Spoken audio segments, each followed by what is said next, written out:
Hello! Thanks for joining, everyone. So, the first thing you'll notice is, does Rob look crappier today? I'm having troubles with my camera, so I'm down to my computer camera here. So I apologize for that.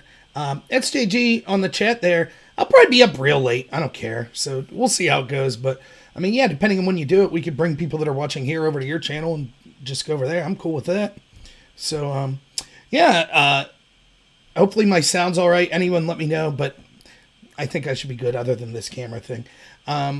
So I do apologize. If you're listening on, what do you call that? Oh yeah, podcast. I'm on Podbean, which puts me directly on iTunes and Spotify. Look up Normal America on iTunes and Spotify. You can check me out there as a podcast. So if you're listening to me on podcast, I don't look as beautiful as normal because my camera is down in action. I'm having a bad beard day too. Every day's a bad beard day now. Look at these white hairs. And then it's unsymmetrical. You think that's been balding up top here? But luckily I'm married, so it doesn't matter how I look. So who cares? Thanks for joining me. So let me tell you a little about tonight's show. I don't really have anything planned. I've been working my butt off. I do home health care for those of you that don't know. So I'm finally off here tonight, and so I'm just doing this from my office here. I haven't had a lot of time to look up new data and things like this, but I've been doing a lot of videos in the car when I finally get a moment off work. This is my first chance to really sit down and do a video, so the material not really new, but hopefully I get more audience participation, follow what more people are saying in the chat and things like that. We'll be able to go from there. So it's hard when I'm driving. I got that camera set up. Plus, then I live in part of the world in rural Pennsylvania where it's like you lose internet connection every half block. So some of those videos come out choppy. Nice and smooth for me here, hopefully. So thanks for joining. So, yeah, there's several things to talk about tonight. Most of them shut down COVID related. So I titled this about people making excuses for the government's actions. And this was something that I predicted early on. And the reason that it comes up is, I was on a website. I'm on this website Above Top Secret. Which basically is now just arguing about politics, but certainly there's other conspiratorial things going on. And I post on there a lot. I've been on there arguing with people the past couple weeks, particularly some Trump supporters, and listening to their defenses of what's going up and why we should disregard models, but accept certain models, etc. It becomes frustrating, but it's good for me, gives me stuff to talk about here, so we'll be talking about that. Maybe we'll switch it up, though. Talk about a few other things first. The first thing, I need to delve into this. I saw just the bare bones of this, but so you know that when it comes to the FISA gate, the Russia gate stuff, we had IG Horowitz come out the other day, and I think it was 28 cases that he looked into and found that the FBI violated the Woods procedures in all 28 of those. Now, what these were 28 cases that went to the FISA court that had nothing to do with Donald Trump or the election or anything like that. Just 28 other cases that he picked. I don't know if they were picked completely at random, but they had nothing to do with the initial case. Now, just a brief rundown for those of you who don't understand what the FISA court is. It's a court that allows us to strip people of their Bill of Rights protection, such as your right to privacy, because you are alleged to be a spy or an asset for an adversarial foreign country. So basically, you're a spy for Russia or China or something like that. And because you've been accused of that by the FBI or some law enforcement agency, they go to this court and they could say, right now, the FBI, they could listen into the phone calls of a Russian consulate. No problem. That Russian consulate doesn't have Fourth Amendment protections. But you, an American that's maybe talking to that Russian consulate, you do have those protections. And so in order to spy on you like that, they have to get this warrant and accuse you of being basically a foreign asset or a spy. The problem is it's 98.9% of all cases taken to the FISA court are just rubber stamped, yes, yes, yes. And so they spy on whoever they want. If the most powerful investigative agency in the history of the world is allowed to, on a whim, take away your rights, then you really don't have rights. What you have then is a bill of privileges. As long as you don't upset the FBI, you could have your right to privacy, you could have your right to free speech. But once you upset them, then it's all out the window. Now, there are procedures called the Woods procedures. So there's all kinds of rules that FBI is supposed to follow, and the FISA court. They don't. And as is proved, 17 times they violated this when it came to spying on Trump and the people associated with him, like Carter Page. But there's other procedures that were violated hundreds of times in that case with Carter Page and Trump. And these are called the Woods procedures.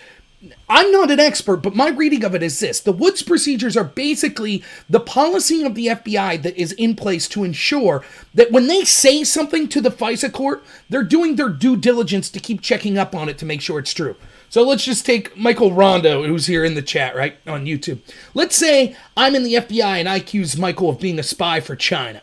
And I say, the reason I think Michael's a spy for China is because we have information that he met with President Xi and his top counsel on April 3rd, 2019. And we have information that they talked about, trying to influence the U.S. election. Well, it's our duty, my duty as a member of the FBI requesting it, to continually check up and make sure that that information is still accurate. If I find out a week later, after I get that FISA warrant, oh no, it turns out that that was all a lie, I had erroneous information, the Woods procedures say I need to immediately go to the FISA court and say, you know what, we found out that information was incorrect, at which point the FISA court will then reevaluate whether or not the warrant should be issued. The FBI didn't do that. Hundreds of times in the case of surveying Trump and Carter Page. They had to routinely check and make sure their information they submitted was accurate. They never did that. In fact, they knew it was inaccurate and continued to submit it, which is against the law. So 28 times the IG Horowitz looked at this, and all 28 times the FBI violated their own procedure.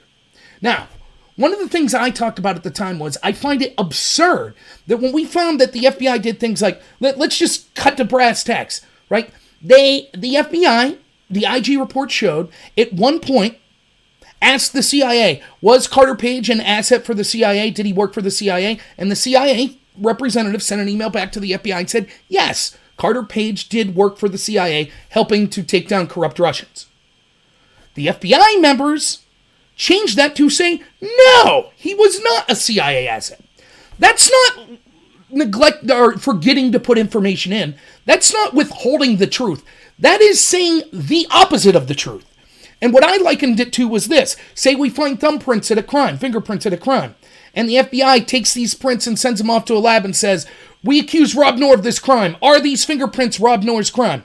It would be horrible if the lab came back and said, no, those aren't Rob's fingerprints, and the FBI just let that out. They're like, well, we just won't talk about the fingerprints. That'd be horribly corrupt. But what's even more corrupt is like, nah, we'll just change the lab report to say they are Rob's fingerprints. That's more than just withholding information. That's intentionally lying to say the opposite of the truth to make someone look guilty so that you could get the warrant or you could get the charge that you want. That's what the FBI did. Despite that, I was told by the Democrats, by the media, by people in academia, people in Hollywood, etc. I was told by all of those groups that it was just the FBI made some mistakes. There's just some mistakes. If the FBI is so incompetent that they didn't know they're not supposed to change evidence to say the opposite of what it says, then they are the most incompetent organization in the history of the world, and that's probably worse than them being corrupt. Oh, I'm sorry. We here at the FBI, remember, this was handpicked teams, up to 4 handpicked teams with 6 people apiece, the highest levels of the FBI. They didn't know they weren't supposed to manufacture evidence. They didn't know when they talked to the subsource. Remember, you had Christopher Steele, who was the person who said, I heard that Trump did all this crap. Well, who did he hear it from? Russians, Kremlin agents. That's what Steele admitted from the get-go.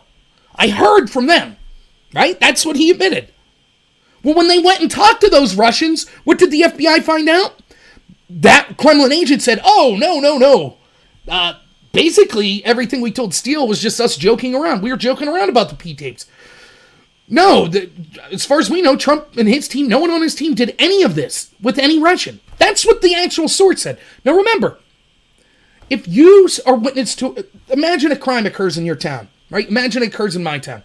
And the police come up to me and they say, hey, Rob, someone set this house on fire. Did you see anything? And I say, I didn't see anything. But my neighbor down the road said he saw a black van leaving with the license plate and then I give the license plate. And then they go talk to my neighbor down the road, and the neighbor down the road goes, nah, that's not true. I didn't see a black van. My claim of what the neighbor said to me is no longer relevant. I said, here's the witness you should talk to, and the cops say, okay, we'll go talk to that witness. That's what happened here. Christopher Steele said, I talked to this Kremlin guy, and he said X. So the FBI went and talked to the Kremlin guy and said, no, I never said X. So instead of telling the FISA court, hey, We talked to the subsource, the person who Christopher Steele said had told him all of this, and they said that's not true. This is what the FBI did instead. They told the court, yeah, we talked to that FBI subsource, and he told the truth. That's it. And let the court believe, oh, so Christopher Steele was right. That's what the subsource, you're saying the subsource was credible. Yep, they're credible. What they left out is, what they were credible about was saying that the entire FBI case was wrong. But I was told by the media, I was told by the Democrats, I was told by Chris Wray at the head of the FBI now, I was told by James Comey and Rosenstein. All of these people said, oh, that was just a simple mistake. Just a simple mistake. Now, as Horowitz admitted in his testimony, there are only two explanations, or a combination of the two, that could justify these things that happened. One, corruption, or second, incompetence. And I told you on this channel over and over, how is it that the media and the Democrats and all those groups and the FBI, they're like, oh, no, it was just gross incompetence, and we're supposed to accept that. Well, now we know 28 times they were looked at with their FISA warrants, and all 28 times. Is it still incompetence? How many times when you see a pattern when it comes to the FBI breaking policy over and over and over and over again, do you say, geez, if they break policy every time, maybe it's not incompetence? And if it is, does it matter?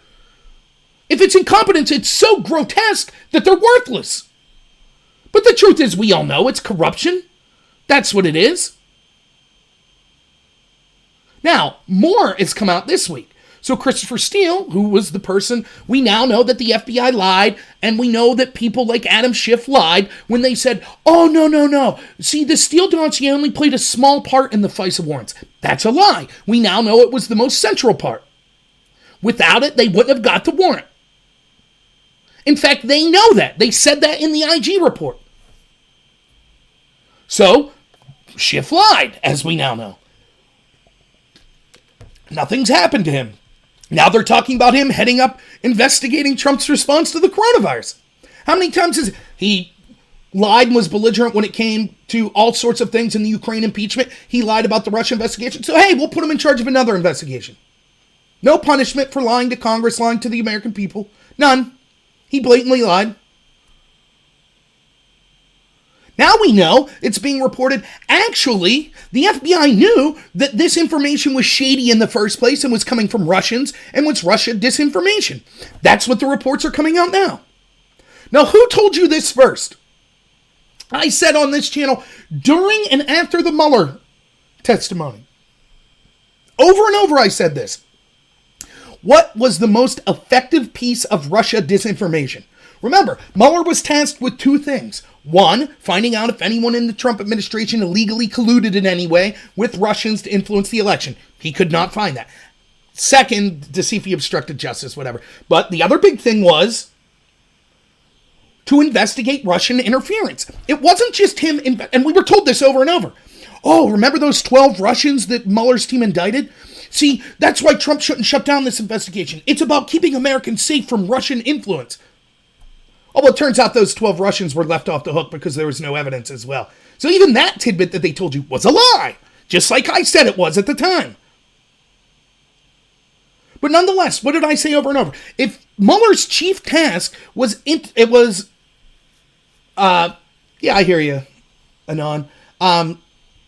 If Mueller's chief task was investigating Russian interference, why did he not say word one about the most effective piece of Russian interference, which was the claims made in the Steele dossier that came from Kremlin agents? And you know how I know it was the most effective Russian disinformation and interference? Because to this day, about 50% of Democrats polled believe the allegations in the Steele dossier, despite it being thoroughly debunked. The FBI took that information that they knew was unverified and paid opposition by the Democratic Party and Hillary Clinton's team. They took that information and used it to spy on Trump and his team, both during his candidacy and when he was president. Now, can you name me one other piece of disinformation or interference from Russia that had a similar effect on the Democrats? None. There was none. They can't even prove that the WikiLeaks dumps were from Russia, but even if we assume they were, which I don't believe, but if we assume they were, they didn't have this amount of influence. Straight up making up something to have people investigate the entire presidency for 2.5 years, plus the candidacy, plus to leak information, plus to unmask people, etc. And it was all Russian disinformation.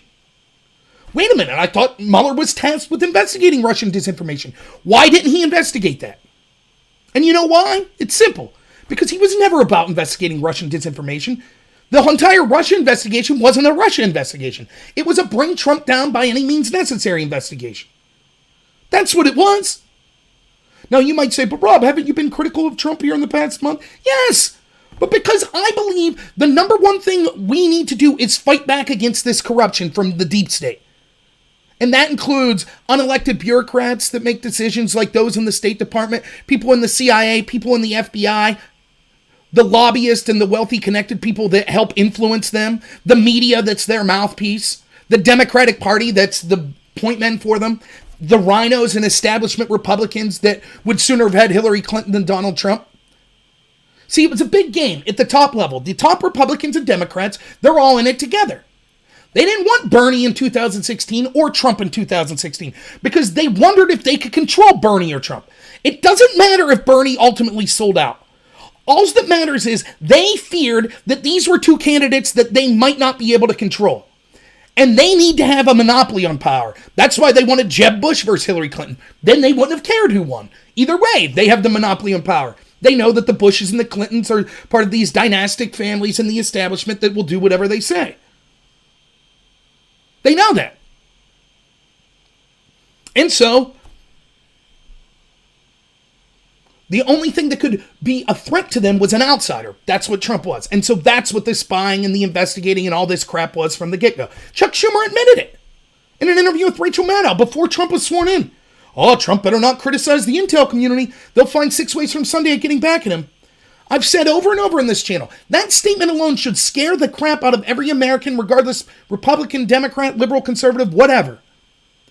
The most powerful elected man in the world, the leader of our country, has to be fearful of unelected bureaucrats because if he disagrees with them, they'll find a way to take him down. In other words, your voice as a voter and who you vote for president doesn't matter. All that matters is he appeasing the intel agencies? That's it. Because if he's not, they'll bring him down. That's the biggest issue in the country. That applies to this COVID garbage as well. Because who's fear-mongering? Who's taking away our rights? Who's spending trillions of dollars? The same deep state. My criticisms of Trump is he's falling into their trap. That's why I'm saying, Trump, stop, wake up. Stop listening to globalist and deep state people like Dr. Fauci. Because they're going to ruin your chance of winning or ruin your chance of ever doing anything to help the American people. That's what my criticism of Trump is. Now we find out more on this story. Now we find out, okay, now it's time to start investigating Christopher Steele. Now we know this was Russian disinformation. So Steele, you were an integral part in spreading Russian disinformation designed to hamper the United States. So can we see where you got this information? He says, nah, I deleted it all. Sorry. Doesn't that sound familiar? The old, oops, bleach bit, sorry, it was an accident. Oh, well. Now, remember when we were told over and over when we questioned the FBI? Oh, what the news agencies tell us? Oh, you're harming the country. Questioning the premier law enforcement agency like that, that's harming the country. That's Russian talking points. Anytime we said, like in the Ukraine situation, but look, Ukraine interfered. Oh, that's Russian talking points. You're helping Russia. You're doing the bidding of Russia. See, that was a really big deal to all the media and all the Democrats. If you spread Russian disinformation, oh, that's a terrible thing. Now we find out that's exactly what they did ad nauseum for 2.5, almost 3 years. They spread Russian disinformation in the form of the Steele dossier. They did that for 2.5 years. Do you hear any of them saying, we apologize, we spread Russian disinformation? Do you hear one of them saying that? All of a sudden, spreading Russian disinformation, well, wait, hey, it was an important allegation. We just had to be sure. Huh, isn't that weird how that works? You see, and you'll notice a theme with my video here tonight, okay? And I'm just, by the way, I'm proud of myself. I came up with a theme as I started because I didn't really have a plan. Yay, Rob.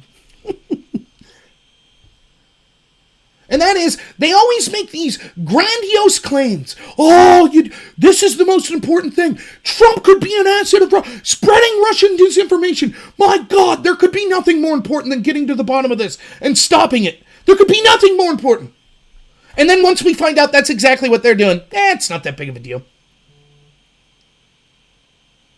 So let's see where this goes. Now, I was told by people, this is, Q people and others, not all of them, because I don't think it's monolithic. But I had people tell me, that people that I like say, this is the week. Indictments are coming this week. No indictments. Does that mean we won't see them? Maybe Durham's good. I don't know. Barr's inept. I know that. I've pointed out in this show over and over again how lying to Congress or lying to investigators, I have proved on this channel over and over again that Brennan did it, Clapper did it, Comey did it. Yet all of them were left off the hook for those lies. All of them. In many cases, the statute of limitations has gone by. Even if they get Brennan, Clapper, Comey for bigger crimes down the line, that doesn't justify not getting them for these crimes we already knew. Because what you've done is set the precedent. It's okay to lie to Congress if you're a Democrat or you're an establishment. It's okay to lie for Congress. Just don't take it a step further. So what precedent does that set? Okay, well, I guess we'll stop them from having an actual coup against the next Republican president, but they can still lie to Congress anytime they want. I'm sorry, I don't accept that. Justice is justice. We saw all sorts of people connected to Trump's team go to jail for lying to Congress or lying to the FBI, even when they didn't, which is the next part I'll get to. So if we have definitive proof that people in the intel community have done that, why shouldn't they go to jail? Or at least be charged? Will they eventually be charged? I don't know. I hope. If they don't, then Trump has no one to blame but himself when they continue the coup. That's exactly what we're seeing now. Do you think Dr. Fauci and all of these establishment fear-mongering goons, do you think they would be as powerful and influential as they are right now if we started throwing people like Brennan and Clapper in prison a year ago? I don't. I think they would have said, geez, being a globalist establishment stooge that's trying to overthrow the United States and take down a duly elected president, maybe that's not the best idea. I can actually go to jail for that. Instead, they're looking at it like, I can operate with impunity. And no, I don't buy the argument. Hey, what's up, Scarecrow? I don't buy the argument. Trump's just pretending to go along with these lockdowns to out his opponents. Garbage. Tell that to my friends that lose their livelihood. That's cool. You had to lose your way of life because instead of arresting the criminals for obvious crimes that we saw them, Trump had to pretend to go along with them to get more dirt on them? No. Now, the next thing that came out, and this is where I need to do more investigating because I just saw the headlines today, is that now apparently there's new evidence coming out that Christopher Wray, the current director of the FBI, intentionally tried to withhold evidence and bury evidence that showed that the FBI intentionally withheld evidence that proved General Flynn was innocent. And the nature of that evidence is proving that the FBI and the prosecutors illegally did things like threatened to prosecute Flynn's son if he didn't cooperate. This is something that has been bandied about, and I've talked about my show a long, long time. That's why Flynn pled guilty, because they came to him and said, we're going to ruin your son. We're going to charge him with these crimes that are totally unrelated to anything they were talking to Flynn about. And so they just made up 302s. They got caught with their hand in the cookie jar and said, no, that wasn't Strzok's 302. This was Strzok's 302. We got the names mixed up. They accidentally forgot to turn over Brady material that would have proved Flynn was innocent. Then you had Christopher Wray burying that evidence. So I'll have to look into exactly what that is. But yet again, we see that the current leader of the FBI, he was the guy, don't worry, I'll make sure that FBI, the agents that were tasked with the FISA abuses, the ones we know that violated the FISA court, I'll make sure that they get theirs, says Christopher Wray, the guy bearing evidence for corrupt FBI officials. So I'm sure that's going well. So we'll see where that story goes. Now, the next story that I want to talk about before I get to the good stuff, the shutdown. Joe Biden. So there's this woman, what's her name? Reed. I'm not an expert in this story, I'll admit, but here's the gist of it. Reed, I believe, was a Bernie Sanders associate, someone who worked on his campaign or at least supported him, and she accused Biden, once he was the presumptive nominee, of sexually assaulting her way back in 1993, I believe. And basically the argument is, well, is this just an opportunistic thing? She waited to say something until Joe Biden was beating the candidate that she favored or something like that. Okay, fair enough. You could ask those questions. Let me first start by saying this. It seems obvious to me Joe Biden's a creep when it comes to his rubbing girls' shoulders, sniffing hair, and stuff like that. Does that prove he's a sexual assaulter? No. I've said that many times. But if you're going to question Trump for supposed comments he said, and then look at these videos of what Biden does on video to little girls, I think that's a bit much. But, okay. Now, is Joe Biden guilty of sexually assaulting or harassing Ms. Reed here? I have no clue. My stance every single time has been people should be presumed innocent. You have the presumption of innocence.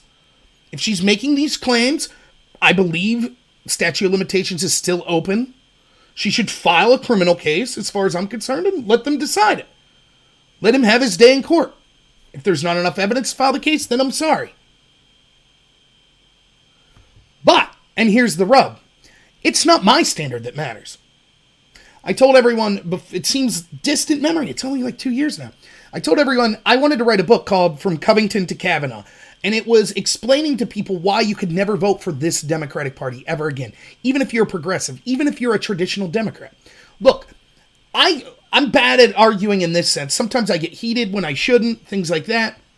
I'm not always the most polite of people. I try to be. Normally, I respond in kind. If someone starts calling me names, then I'll call them names back. Not always the best way to go. But I'm fallible. I make mistakes. I'll admit it. But I have plenty of friends that I consider left-wing people. They might some are even socialist. I have traditional Democratic friends that are like maybe pro-union members. I have Republican friends. I have people totally non-interested in politics. It runs the gambit. It really does. And that's because I grew up in rural Pennsylvania. Most people tend to be conservative. Then I got big into the debate community. Almost all of them are exclusively very left-wing. But I made friends in all of those groups. I really did. I'm not saying, I think that my conservative values are favorable, but I also understand that you need a credible opposition to those arguments, certainly.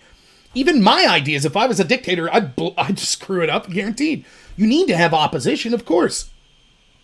So we need at least 2 credible parties. But even if you believe in the alleged policies of the Democratic Party, the Covington and Kavanaugh situations for me prove that you could never vote for them. Because it wasn't just the fringe, it was the direct leadership, your Pelosi's, your Schumer's, your Feinstein's, your Booker's, your Kamala Harris's, right? That crew. They were the ones engaged in the egregious activity, the ones that are shaping the party itself. In the Covington situation, which I'll just talk about for a quick second, they actually defended adult black racists making homophobic and racial slurs at children just because of the skin color and the politics of the people involved. That's something that you would have said is like a slippery slope. Oh, if we keep playing identity politics, you could hypothetically come to a point where you would have adult racists yelling at children, and we'd defend the adult racists because they're the right color. And Democrats would have told me, that'll never happen. That's exactly what happened. Exactly. And even after it was proven that the kids were innocent of what they were accused of, the media, the Democrats, still kept piling on the kids. Well, let's dig into their school years before they were at the school. Oh, what's that? They wore black face paint to a basketball game once? Oh, then that must prove the black racists were right. What are you talking about? So that situation compared with the Kavanaugh situation, where literally, watch the 7-minute video that's on the promo for my channel. Right? Why is the United States the greatest country in the history of the world? It's because it codified in the clearest way and was the first to do so that the importance of a country is the individual. And along with that, individual liberty and individual responsibility. It's not about what class are you in. It's not about a king. It's not about a pontiff or some religious oligarchical figure. It's you, the individual. That's what makes up the country. And if we have a bunch of talented, hardworking individuals, then the collective will be better than will be amazing. But it's all based on the individual, not focused on the collective.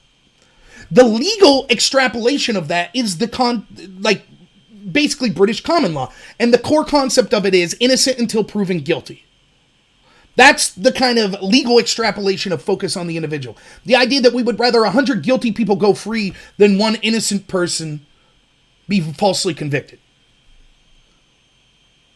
That's the idea. That's the cornerstone for every legal decision in this entire country. And the Democrats reversed it. That's what they did under the Kavanaugh situation. They said, oh, it's not a legal case. It's just questioning who's allowed to be involved in politics. But culture is downstream of politics. And once we accept that this is the way things go culturally, legally, it's only a matter of time before things change. And so, even though they had no proof whatsoever, they almost unanimously, and to this day, are still accusing Kavanaugh of being a gang rapist, a sexual assaulter, etc. Not only does this destroy politics, because politics will then just become who could have the best accusation right before the election or the appointment, etc., but it also ruins the country in general. It was one, I can honestly say I cried when I saw Kavanaugh that final day get to speak and defend himself. I don't have much in this world, and I don't even really want much, if I'm honest with you.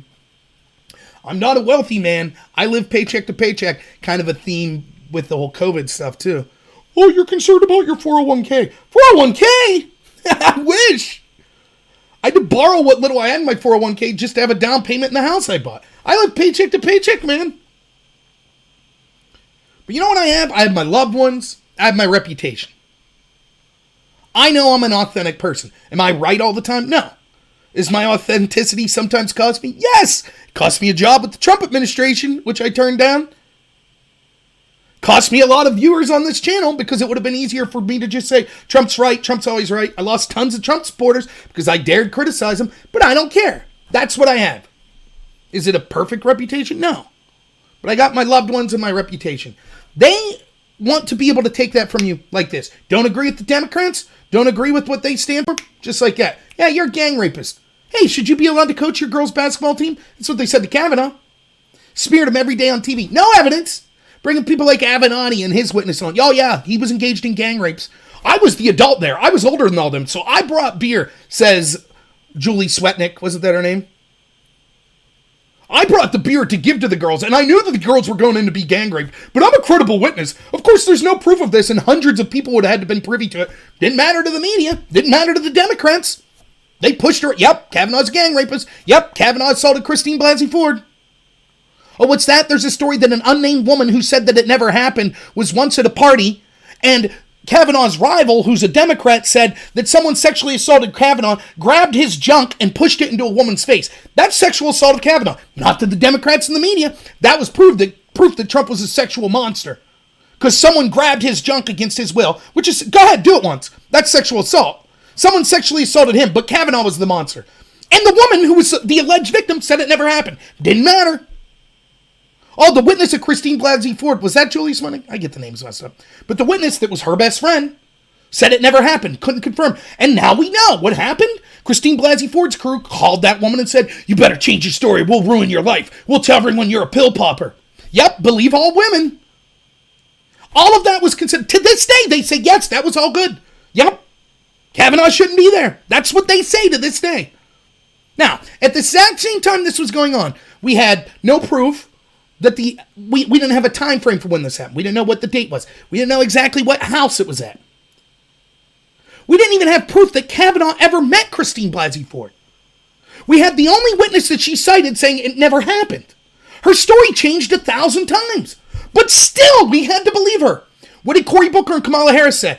It's her truth. We have to believe her truth. There were articles printed that said, it doesn't matter if Kavanaugh's guilty or not. He has to treat Christine Blasey Ford with respect. You try that. Someone calls you a rapist to your face, makes national news. Your kids are seeing it every day, but you have to treat them with respect, even when you know they're lying. Ridiculous.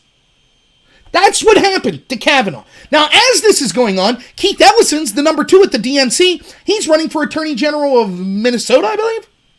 Or Michigan, one of the two. Get my M states mixed up.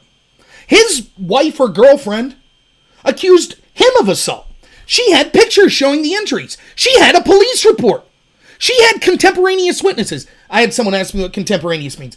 That means she was telling people when the incident allegedly happened that it happened. So, for example, if I tell you, hey, I got robbed at gunpoint in 2000, and my entire family and friends are like, what? We never heard this.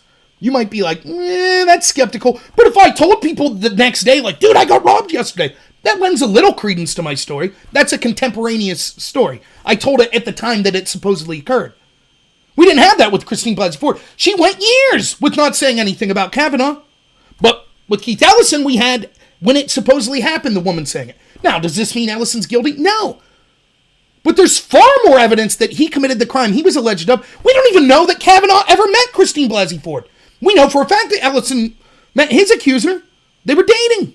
There were police reports. Yet the Democrats didn't say, hey, get him out. It's her truth. They said, oh, no. We have to leave the legal system. So you knew back then it was garbage. Now we have more proof with Joe Biden.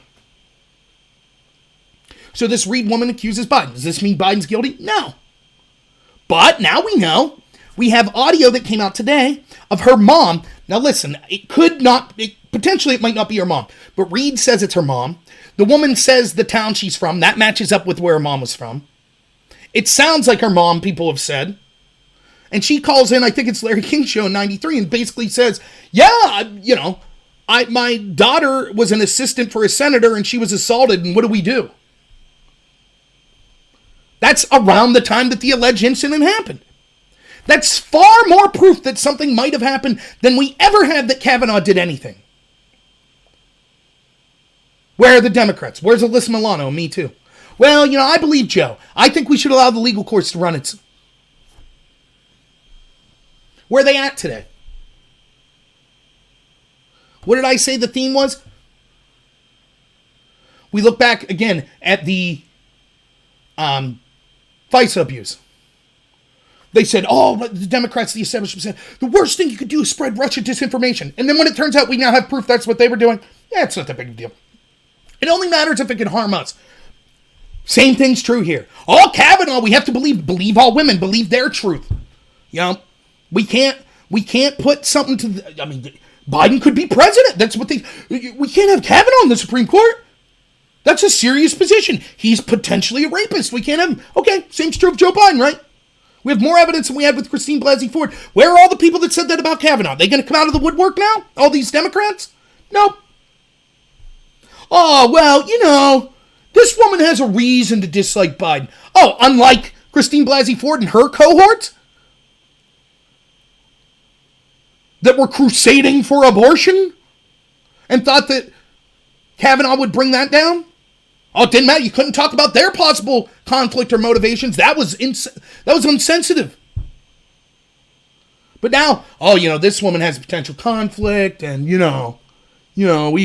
just remember the Democratic Party is the party that supported Bill Clinton. Remember James Carville? Still, he was one of Clinton's top advisors. Guy still gets interviewed in CNN and MSNBC. Heck, he was on the movie Old School. He's considered now, he's like a folky, hey, here's this guy who is a Democratic advisor, He's getting up there in age, he's kind of folky. What did he say about, was it Juanita Broderick? Drag a $20 bill through a trailer park and that's what you get? A woman that accused Bill Clinton of rape, and Bill Clinton's chief advisor says, she's just a cheap slut from the trailer park. That was said. Democrats ever apologize for that? The media that put them on, they ever apologize for that? Nope, they still have Carville on. They supported him. They supported Epstein when the allegations were out there from at least 2008. They had him on. They didn't care. They supported Harvey Weinstein. Everybody knew the allegations him. Had him on. Didn't care. That's the party that's protecting women. Normal Joe Schmo, they'll tell you everything we do. It's patriarchy. Oh my God, the patriarchy. Oh, some construction worker whistles at a woman. That's terrible. That's sexual violence. Now, our people are actually raping women. That's okay. We'll defend them. We'll slut shame the women that are raped, like Juanita Broderick, or allegedly were raped, because I don't know if she was. Sounds a lot like that Russia crap, right? Oh, believe all women. Unless they're accusing our side, and then don't believe them. In fact, malign them then. Go after them. Call them liars or ignore them then. Oh, you can't spread Russian disinformation unless that Russian disinformation helps our side. Then feel free to spread it. It's perfectly fine. So, it felt good. I talked 40 minutes on something that wasn't this shutdown. All right. Now, next story. This is what I was talking about in the car ride this morning, but it's worth talking about. I don't hear anyone discussing this. I hear, so the 13 people watching now, you're at the right place to hear a new take on it. Maybe others are saying this. I haven't tuned in much for the past 2 days. So Joe Biden came out and was tweeting and was, mumbling about whatever he does. that, Trump's going to try to delay the election. Now, I'm against this. But I'm consistent. And one of the themes you'll see with me is I'm all about consistency. That's it. I have friends that I disagree with, but they're consistent. For example, let's take the Russia situation real quick. I have a friend who sincerely believes that Trump and his team should have gotten in trouble for trying to get dirt on Hillary from Russians.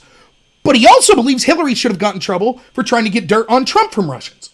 I disagree with that. But at least it's a consistent position. It's like, look, if it's wrong for one side to do it, it's wrong for the other side to do it. I think it wasn't wrong for Hillary to do it. It wasn't wrong for Trump to do it. But at least we're consistent, even if we disagree. I think you're innocent until proven guilty. I believe that about Bill Clinton. I believe that about Joe Biden. I believe that about Donald Trump and Brett Kavanaugh. It's simple. It's consistent. So that's all I ask for is just consistency. Now, we have this idea, this fear-mongering that's going on, right? And the fear-mongering goes something like this. We know that your First Amendment rights are being violated. Your right to peacefully assemble, your right to petition the government for grievances. In many states, your right to worship and practice religion as you see fit. We know that those are all being violated. But, and says the establishment, this is what they tell you. Your rights take a second seat when it comes to the safety of the country. And so we have to put your rights on hold. And we have to spend trillions of dollars. And you can't go to church. And you can't go to your job unless we deem it essential. And you can't go to public parks. And you can't go outside. In my state, you can't be in a business without a mask. Like all these stipulations that violate your rights because it's in the name of safety. Now, I'll say, I don't think you're taking these rights seriously. I think the Founding Fathers were alive at times of crisis, whether it be natural disasters, diseases, conflicts with other countries, etc. And they weren't saying, the Bill of Rights, the Constitution, unless there's an illness, and then it's all waved away. That's not what they were saying. So I don't think you're taking this, I think that you're either exploiting the situation or you don't understand the severity of giving away rights like this in alleged crises because it'll set the precedent. You've heard me say it over and over. The real danger is you set the precedent that we give up our rights anytime the government says, there's something to fear. And then people will say, yes, you're right, take away our rights. They might not take them all away this time, but once they set the precedent, it'll get a little worse every time until the country's over. And the globalists get what they want. We lose all of our rights. We become totally dependent on the government for sustenance, which also means we can't complain about the government. And then they get their neo-feudalism where all the wealthy people, there's no borders, no countries. All the wealthy people live on the castles on the hill. And we beg to them like serfs, please give us bread and circuses. And they'll give us the bread until we criticize them. And then they'll shut us off. That's what they want. That's what I say about these people. No. We hear you, Rob, but no, we take rights seriously. This disease, it's so significant. It's so apocalyptic that we have to give away those rights.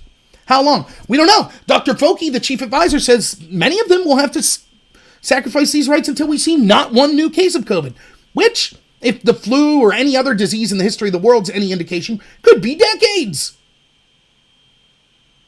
Biden's top advisor says 18 months. We've had people in the World Health Organization say 2 years. We don't know. No clue. New York, they're saying in the end of September, etc. We don't know. That's how long your rights have to be violated. Sorry, in the name of safety. Okay. Let's give them the benefit of the doubt, and they believe that. Now, let's look at the elections.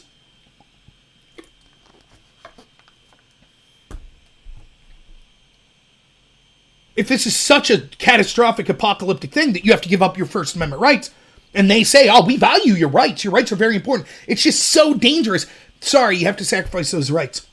Then why shouldn't we push back the election? Did anyone give me a reason? We want people standing in crowds. Not everyone's able to vote by mail or whatever corruption garbage they're trying to shove down our throats. People want to vote in person. They have the right to vote in person. It's specifically in the Constitution. We don't want people showing up in public, so push back the election, right? Again, I'm against this, but I'm just using their own logic. Now, all of a sudden, the same people that told you, you can't go to church, you can't go to your job, you can't peacefully assemble. We know that those are your rights, but in the name of safety, you have to give up those rights. All of a sudden, their right to get elected and get power, when it seems to be infringed upon, all of a sudden, oh my God, it's tyranny. You can't infringe on Joe Biden's right. You can't infringe on Nancy Pelosi's right. That's outrageous. No. We're just saying, just like they said, we're not saying you can't practice religion. We're just saying you have to put it off until it's safe. That's all we're saying about the election. Just put it off until it's safe. You can't do that. You can't challenge our ability to get power. That's nonsense. So what they're saying, implicitly what they're saying is Joe Biden's right to run for president is more important than your right to assemble and go to work or to practice religion. We can shit on your right in the name of safety, but we can't shit on Joe Biden's right. Can someone explain that to me? Why the hell aren't people asking Biden and the Democrats this?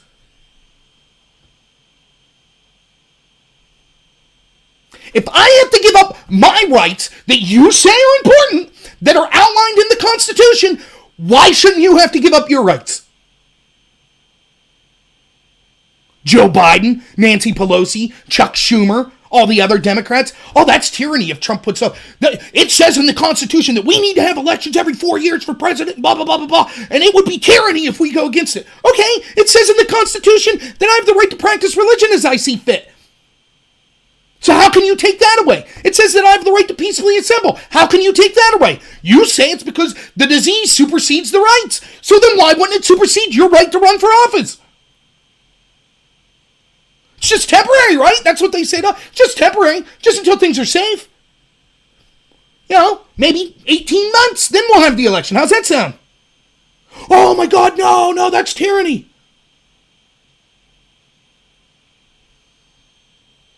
Ridiculous. That's what this real thing. Now, having said that, because I'm someone who's consistent, I would protest Trump delaying the election. I would say it's terrible. Just like I say, I'm still saying Biden's innocent until proven guilty. But what's the theme that's running through this whole show? Oh, spreading Russian disinformation. It's the worst thing you could do. We need to snub it out. How dare people even, if you disagree with the official FBI narrative, you're spreading Russian disinformation, and it's the worst thing possible. Then we find out they were spreading Russian disinformation. It's not that bad. Oh, hashtag believe all women. You have to believe all women. Oh my God, you're a misogynist pig if you don't believe all women. Oh, what's that? They're accusing our candidate. We're not going to believe that woman. Oh, we got to take away your rights. We got to take away your rights because we can't have people assembling. We can't have people standing in lines and stuff because it'll have the spread of this virus. It might have to go on 18 months, 2 years. Oh, but if you're talking about stopping elections that could benefit us, that's outrageous. Every single time. Now, what this shows you is not only that they're hypocrites, which we already knew, but it shows you point blank, they don't care about your rights. It never even crossed their mind. Wait a minute. Think about it. Think about you're Joe Biden and you're sitting here and you're red in the face. How good that damn Trump. Wait, okay, not Joe Biden. Joe Biden's eating yogurt or something and watching old cartoons. But his handlers. Ooh, that Donald Trump. Ooh, he's going to use the same fear-mongering we used to say that we should delay the elections. Ooh, that makes us mad. That's taking away our rights. And then someone says, hey, maybe that's what that guy who lost his job in rural Pennsylvania thinks. Maybe he's upset that your fear-mongering cost him his rights. We don't care about that. That guy's rights? Please. I don't think I need an enema wand. Thanks for the recommendation.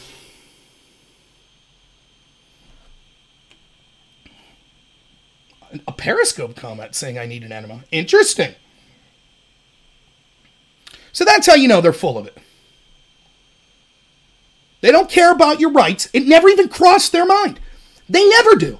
Just like when they're saying open borders, they never stop and think, what the very people they claim to care about, people living paycheck to paycheck and, the people doing the right thing, they never stop and think, how does this impose upon them? How does it affect them if we have open borders? Or how does it affect them if we have a Green New Deal that gets rid of cheap fossil fuels? They never stop and think about that. They're just, what's good for me? Me and the elite. That's all we care about. Once something becomes a burden on them, all of a sudden, That's how it works. And so it's funny when you see these moments where it's like, you can see it never even crossed their mind how arrogant it sounds to be like, Can you believe how tyrannical would it be for the president of the United States to suggest that this virus is so dangerous that the election needs to be put back? To take away our rights like that, how arrogant is that? It's like, dude, you just spent 2 months telling us our rights need to be taken away because the virus is so dangerous. And it never even crosses their mind. And why would it? They control all of the cultural institutions of power. They're never forced to actually answer difficult questions or be held accountable. The media's not going to ask them about this double standard. Are you kidding me?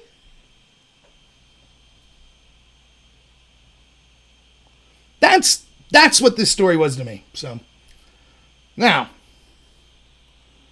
on to the lockdown. So, you heard me say the other day, Pennsylvania directly. So, tomorrow I will have a link officially up. In fact, I may have the link now. I'll put it in the chat so you guys can check this out now. But I'm going to do a little video tomorrow, a non-live video, just letting people know. The radio interview I did last week finally got put up. So, I'll put a link up to it in the chat here now. Oh my God. This thing. And then you guys can check it out. It's long. It's 2 hours and 20 minutes. And it's not just me. There's 3/4 of us. At one point, there's 4 of us. But, yeah, I think you'll like it. I made some good points. I always do. So, And for those of you that are listening on podcast, the link is on talkwilliamsport.com. It's 104.1 FM. And I'll try to put it up as a podcast as long as I get permission from the radio station to put it up on my podcast. But yeah, it's with Todd Bartlett, who's, as far as I'm concerned, the best journalist in the country as far as asking people that he has access to, in this case, Governor Wolf in Pennsylvania and his team, questions such as, how did you get your models? How many people are in ICUs? How many ICU beds do you think we have? What is your threshold for when you can shut down things? Why are you shutting down counties that have only had 1 or 2 cases? Why are you treating Philadelphia the same as you're treating rural Pennsylvania, etc., things like that. So he's a fantastic journalist, and I got to do a show for a couple hours, 2.5 hours about. So, yeah, that's worth checking out. One of the things we talked about there, and is what I should try to do is get an actual concise 5-minute video up to play all this audio. But his station got to ask Governor Wolf's team and Secretary Levine, I think. Levine's kind of the doctor lady that's in charge of advising Governor Wolf.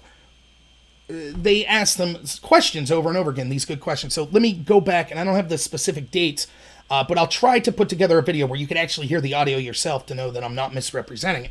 But it goes something like this. Before Governor Wolf issued a statewide lockdown, he was asked by Todd Bartlett in 104.1 FM in Williamsport, he was asked, how are you going to decide what to do in each individual county? For those of you who don't know, I'm assuming most states are somewhat like this, but Pennsylvania is definitely like this, whereas we have basically 2 big cities, 3 if you count Erie. But we have Pittsburgh on one end, Philadelphia on the other, and Erie's kind of up north.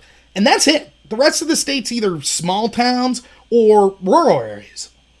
And basically, the state politics are dominated by Pittsburgh, Erie, and Philadelphia because the population centers there are so much bigger.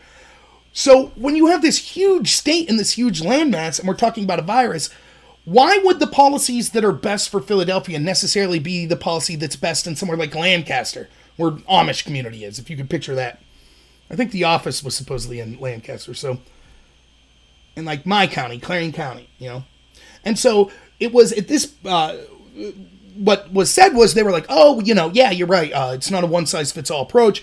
Governor Wolf's team said, what we'll do is we'll look at infection rates, you know, ICU usage, how many people are going to the hospital, how many people have passed away, and we'll make decisions for each area of the state. About a week after answering like that, Governor Wolf does the opposite. He issues a lockdown for the entire state. Well, this doesn't fly with a lot of places because they kept telling us, oh, it's gonna come to your area, even the rural areas. So then, about 2 weeks ago, they asked the question. First was, what do you think about the protests that are going to occur in Harrisburg? Which these protests did happen. They didn't even know. Governor Wolf's office said, oh, we didn't know there were going to be protests. Unreal. And the follow-up question was, what do you say to business owners in counties such as 47 counties in Pennsylvania? 47 counties in Pennsylvania had less than 100 confirmed cases. 32, I believe, had less than 50. My county, Clarion, has had 1 death and I think 30-something cases. Jefferson County, the county next to us, has had no deaths and a handful of cases. Sullivan County, I think, has had 3 cases and no deaths.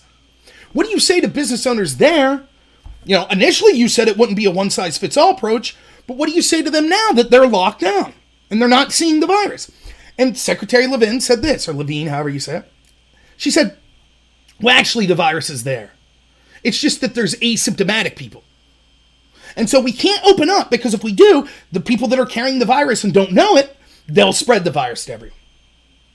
Now, this proves a couple things. One, it shoots a hole in the mortality rate argument because this is the argument people like me have been making all the while, that it actually spread much more than what they said.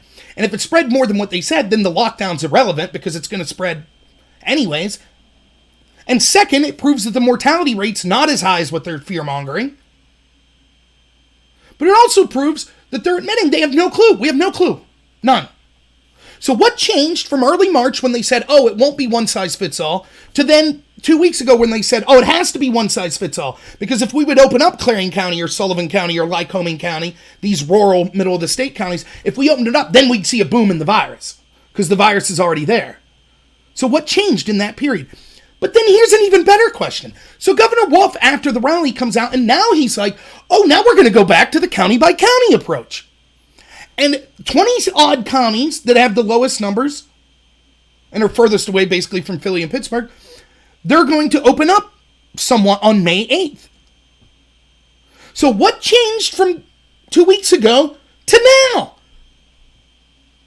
We just asked you. We said, why don't you just take Clarion County? Why don't you open Clarion County? There's hardly any cases there. And they said, oh, we can't, because if we did, it would be this massive spread, so we can't do it. And then a week later, they're like, okay, we can do that. Can someone explain to me what the data's been that changed? What is it? Was there a change? All of a sudden, it turns out that the virus isn't here, or it is here, but now it won't spread, or now the spread of the virus that will happen that they predicted all along is acceptable? What's changed? It doesn't seem like a big deal to everyone, but let me tell you, this is a huge deal, because what this shows is they don't know what they're doing. They're making it up as they go. They're either corrupt or inept, and I don't care which. This has been the story from the get-go. What was my take initially? My initial take way back in January when I first heard about the virus, I was like, I don't know nothing about this virus, but I'll tell you this, it's a damn shame we don't have a government or a media we could trust. Yup. That take turned out to be spot on. And then once this lockdown crap started happening, and once Trump was talking to Newsom and California was talking to Cuomo and was talking to Wolf and saying, yeah, I support all these state lockdowns, and then locking down some federal stuff, I was like, this is a disaster. It's a disaster. What was the first thing I said? I said, let me re-articulate it because I don't know if I made myself clear, even though I tried a billion times. Okay, I'm not such a libertarian or a purist where I would say the government never has the ability to take our rights. I don't believe that. For example, we have laws. If I'm alleged to have killed someone and there's credible suspicion or probable cause that I did it, the government should have the right to arrest me, to charge me. Now, I could say, according to the Bill of Rights, I have the right to freedom, I have the right to, yeah, but you sacrifice some rights if you commit certain crimes. But even aside from that, if there's a natural disaster or something, and they're like, we're going to shut down this, we need to use your public land or your private land or something like that. Yes, I get that. Even in the case of a virus. If a virus comes through, and I'll just take a ridiculous example, but if some virus comes through and it wipes out 70% of New York in 5 days, of course, who's going to argue with the government stepping in and saying, we have to have lockdowns and stuff? This is horrific. Millions of people dead in a couple days. Okay. So I'm not a purist. Then it becomes a question of threshold. Okay, well, when do you accept the government taking these actions? I don't know exactly. I've given my numbers. I said that even if we're talking 500,000 to 1 million people dying, I still think the actions the government took were too harsh. I think that they'll cause more pain than they alleviated suffering. That's with up to 500,000 to 1 million people. Maybe after that, then maybe we could start talking. But even 1% remember, about 3 million people die a year in the United States. Even if you doubled that, is it worth going into a Great Depression? Is it worth setting the precedent that they could take our rights based on any fearmonger? I don't think so. But anyways, here's what I said. If the government is going to take our rights away and intentionally collapse the economy as if they did, it is incumbent on them to answer thorough and basic questions. And here was the easiest questions I came up with, though there should be many more. 1, what are your models for how many people will die if we don't take this action? 2nd, what is the probability of that model being accurate? 3rd, what is your threshold for when you think X amount of lives will be severely impacted so it justifies us taking away rights and shutting down the economy? 4th, what is your model to show how many lives will be saved through the taking away of these rights and shutting down the economy? And what is your model for how many lives will be destroyed by shutting down the economy and taking away these rights? 5th, how can you ensure us that this won't be used flippantly in the future to take people's rights away based on fear-mongering? Now, there should be many more questions of those, but at least those 5 basic ones should be asked clearly and concisely and over again. But they weren't.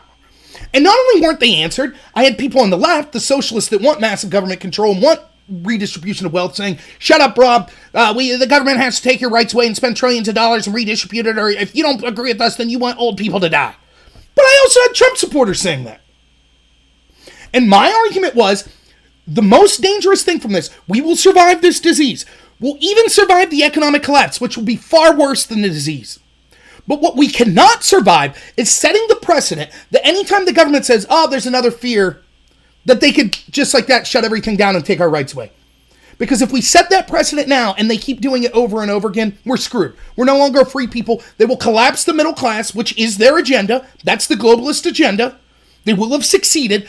And not only that, but the people that know best, the people that call themselves constitutional conservatives or fiscal conservatives and that were Trump supporters, many of them not only allowed it to happen, but cheered it on. That's what I said. We just should have answered these questions. My criticism of Trump wasn't, Rob must be a Democrat, he's criticizing Trump. My criticism was, I told people for 6-7 months, they're going to try to intentionally, don't get too confident on Trump winning, because they're going to try to intentionally collapse the economy. And then they set up the condition and Trump goes right along with it. I said we, as Trump supporters, should be telling Trump, stop listening to these deep state goons that want you and this country to fail. And use common sense that this lockdown is hurting us more than the virus. At least I thought. Or at least he should explain, no, I got the goods on why that's not true. And answer all those questions I just asked. Which rights did they get rid of? If I'm in New Jersey, I can't go to church. If I'm in the United States, I can't go to work where I want. Or if I'm in Pennsylvania, I can't go to work where I want. Can't have a wedding on your own property in Pennsylvania, they'll arrest you. You know, things like that. So, with all that said, let's go back to then this discrepancy where Governor, and by the way, it's not just Trump. Trump's probably better on this than almost any leader. But I've yet to see one leader. You had Massey, Congressman Massey, and Rand Paul. That's about it that have been out there saying, whoa, we can't so flippantly give these rights away. Other than that, even the Republicans are like, yeah, we were right to have the lockdown, but maybe we should open up now. No, that's not the right take either. No, sorry. So let's go back to Governor Wolf then. And he says, what changed in 2 weeks? Here's the problem. Because so much of the country was willing to, they were scared shitless basically and said, oh my God, this virus is going to kill everyone. We have to do whatever the government says. $6 trillion? You want $2.2 trillion spending bill? Plus then a $4 trillion in Fed liquidity on top of it? Yeah, whatever you say. Oh, some of that money went to Harvard and some went to the Kennedy Center for Arts. Whatever. Save us, please save us. We're not concerned about our rights being taken away. Please do what you can. Because we accepted that initially, now all of a sudden, we've set the precedent. It doesn't matter if they're not consistent. What did I say? I use this example, even before this virus, I use this example all the time.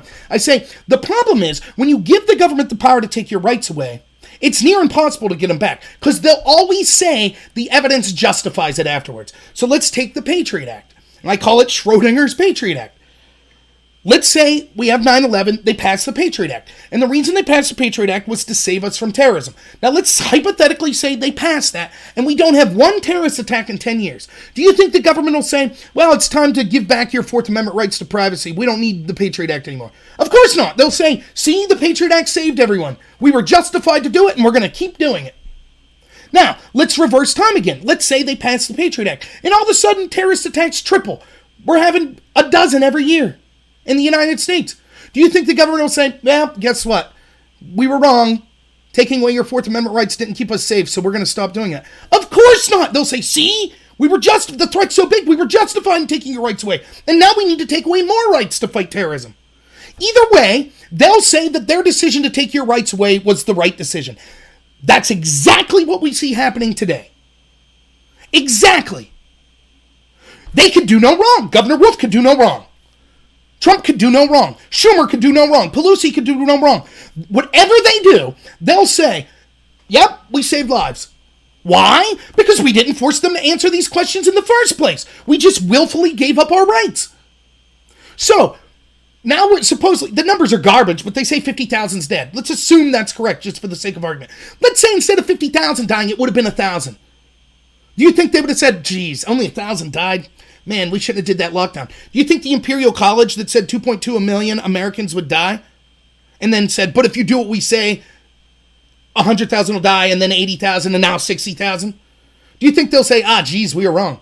They'll say, see, by listening to us, we saved the day. Only 1,000 people died. We were right to take away your rights and collapse the economy. But if 5 million people would have died, do you think they would have said, I guess the lockdown didn't help?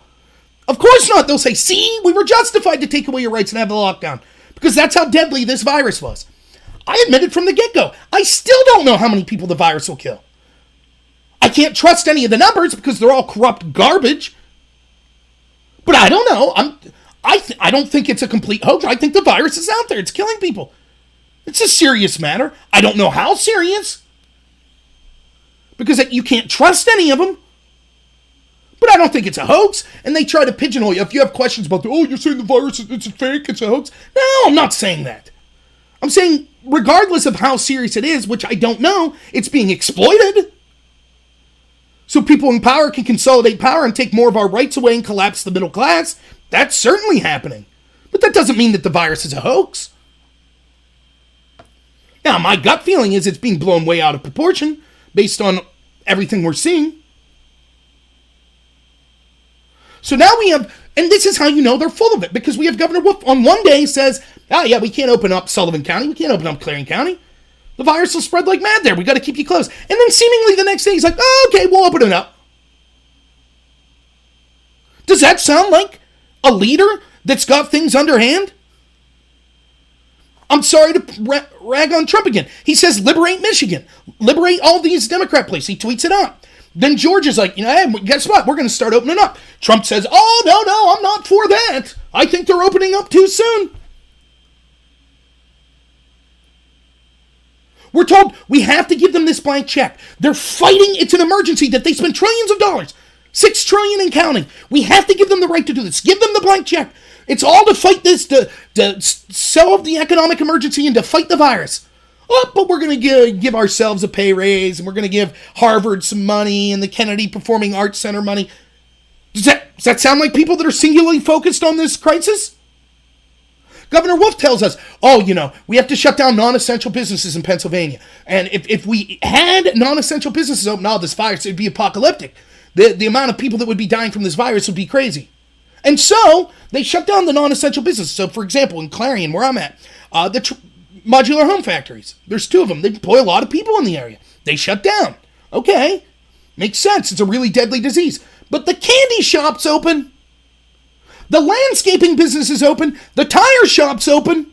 Wait a minute. If it's this apocalyptic disease and we had to shut down the place that makes trailers and modular homes, why the hell's the candy store open? That's okay. What are you talking about? Liquor stores are open in New Jersey, but not churches. They don't know what they're doing. And they're getting away with it because so many Americans were willing to buy the fear-mongering that said, we're all going to die, or a huge portion of people are going to die, so we have to listen to whatever the government says. And now, when you see the stupidity in front of your face, how the hell are you changing policies from one day to the next? What changed? Why is Clarion County allowed to open on May 8th, but it wasn't allowed to open on April 8th? What the hell's the difference? Why did you initially say a one-size-fits-all approach would be stupid and we'll look at it county by county based on things like how many infections are there, then immediately change your mind and say, no, we need a one-size-fits-all approach, and then say, oh, we still have to keep that one-size-fits-all approach or else the virus will spread like mad, and then a week later say, nope, we're done with the one-size-fits-all and it won't spread like mad. How is that possible?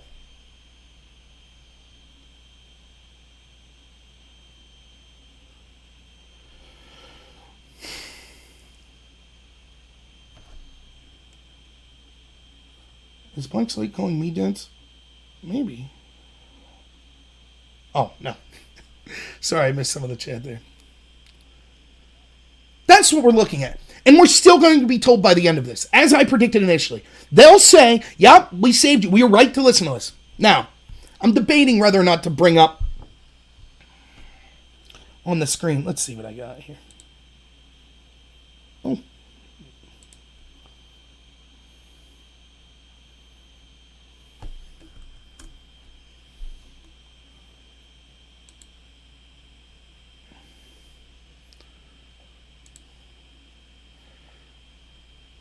Some of these people are so arrogant, it's mind-blowing.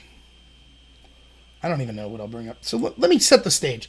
So on this site, I go to this website above Top Secret, and many of the people, that's me, Grambler, many of the people that I argue with on there are Trump supporters about this COVID business. And they tell me that I'm an idiot, and I want people to die. And look, I'm not going to act like I haven't responded with name-calling. I have, which, is maybe not the best thing, but the gist of it is, by me questioning the lockdown and questioning Trump and questioning the models that they supposedly used, that I'm an idiot and I want people to die and things like that. Now, one of the things I said, let me go back to the full screen for now, and I'll set the stage. One of the things I said the other day was the Stanford study came out. Stanford went to Santa Clara County in California.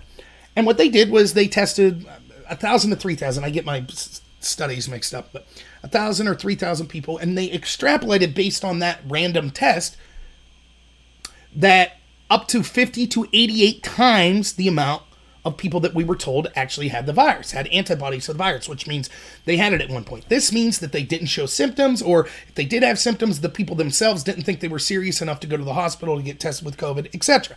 Now, initially, this started to be used by people saying, see how serious the virus is? It spread 50 to 85 times worse than we thought.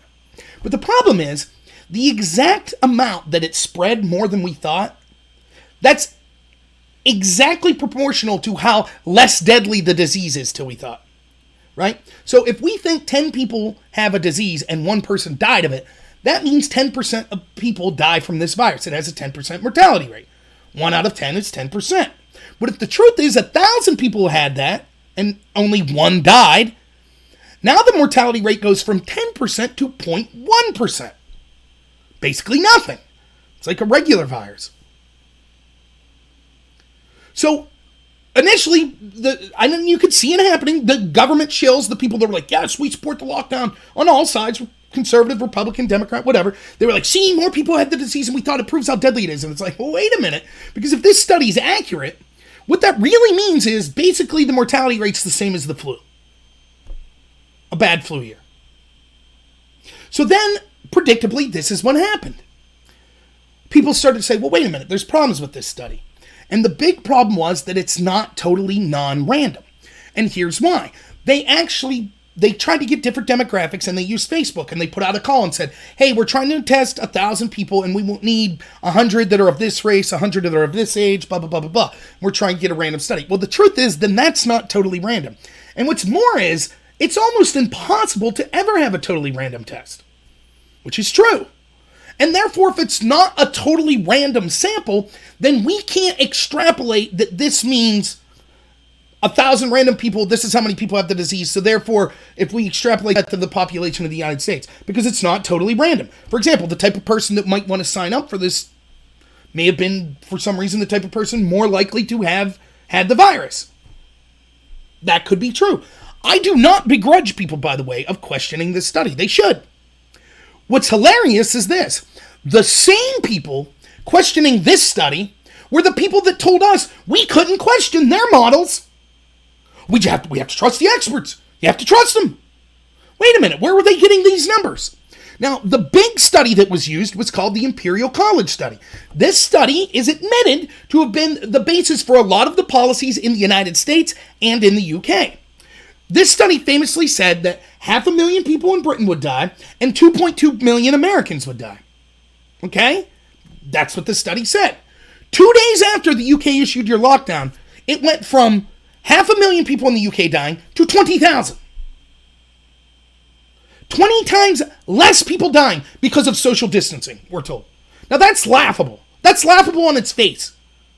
How the hell can they prove that 20 times less people would die based on these policies? Where are their numbers? How did they get these? Well, we couldn't question it. We just had to do what they said. Now those same people, when studies come out that show the opposite, actually the mortality rate's way lower than the Imperial College people said. They're like, oh, well, wait, there's problems with this study. Okay, then can we go back and look at how the Imperial College got their numbers? No, we had to trust the experts. Now, you think I'm making this up. You think that this isn't what's being said, but it is. Now we see LA County comes out. They show, yep, more people had it. New York showing up to 25 to 50%, or 50 times as many people are showing it. Over and over, we're seeing. Now, the numbers are varying. Like, the Stanford study said 50 to 85 times more. The New York study, I think, said 20 to 50 times more. LA County was, like, in the 50 range. Nonetheless, it proves the mortality rate is 20 to 50 times less if these numbers are accurate. Does more testing need to be done? Sure.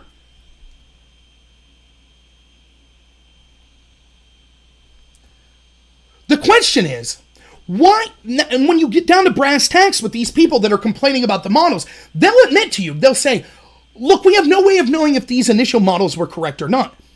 So my question becomes, when did the default position be, we don't know, so we'll take away your rights and collapse the economy? We don't know, so just to be safe, collapse the economy, take away your rights. Now, Trump supporters, you say this to, and you're like, how won't this be the exact argument used for the Green New Deal? Oh, it's different. It's different. How? It's just different.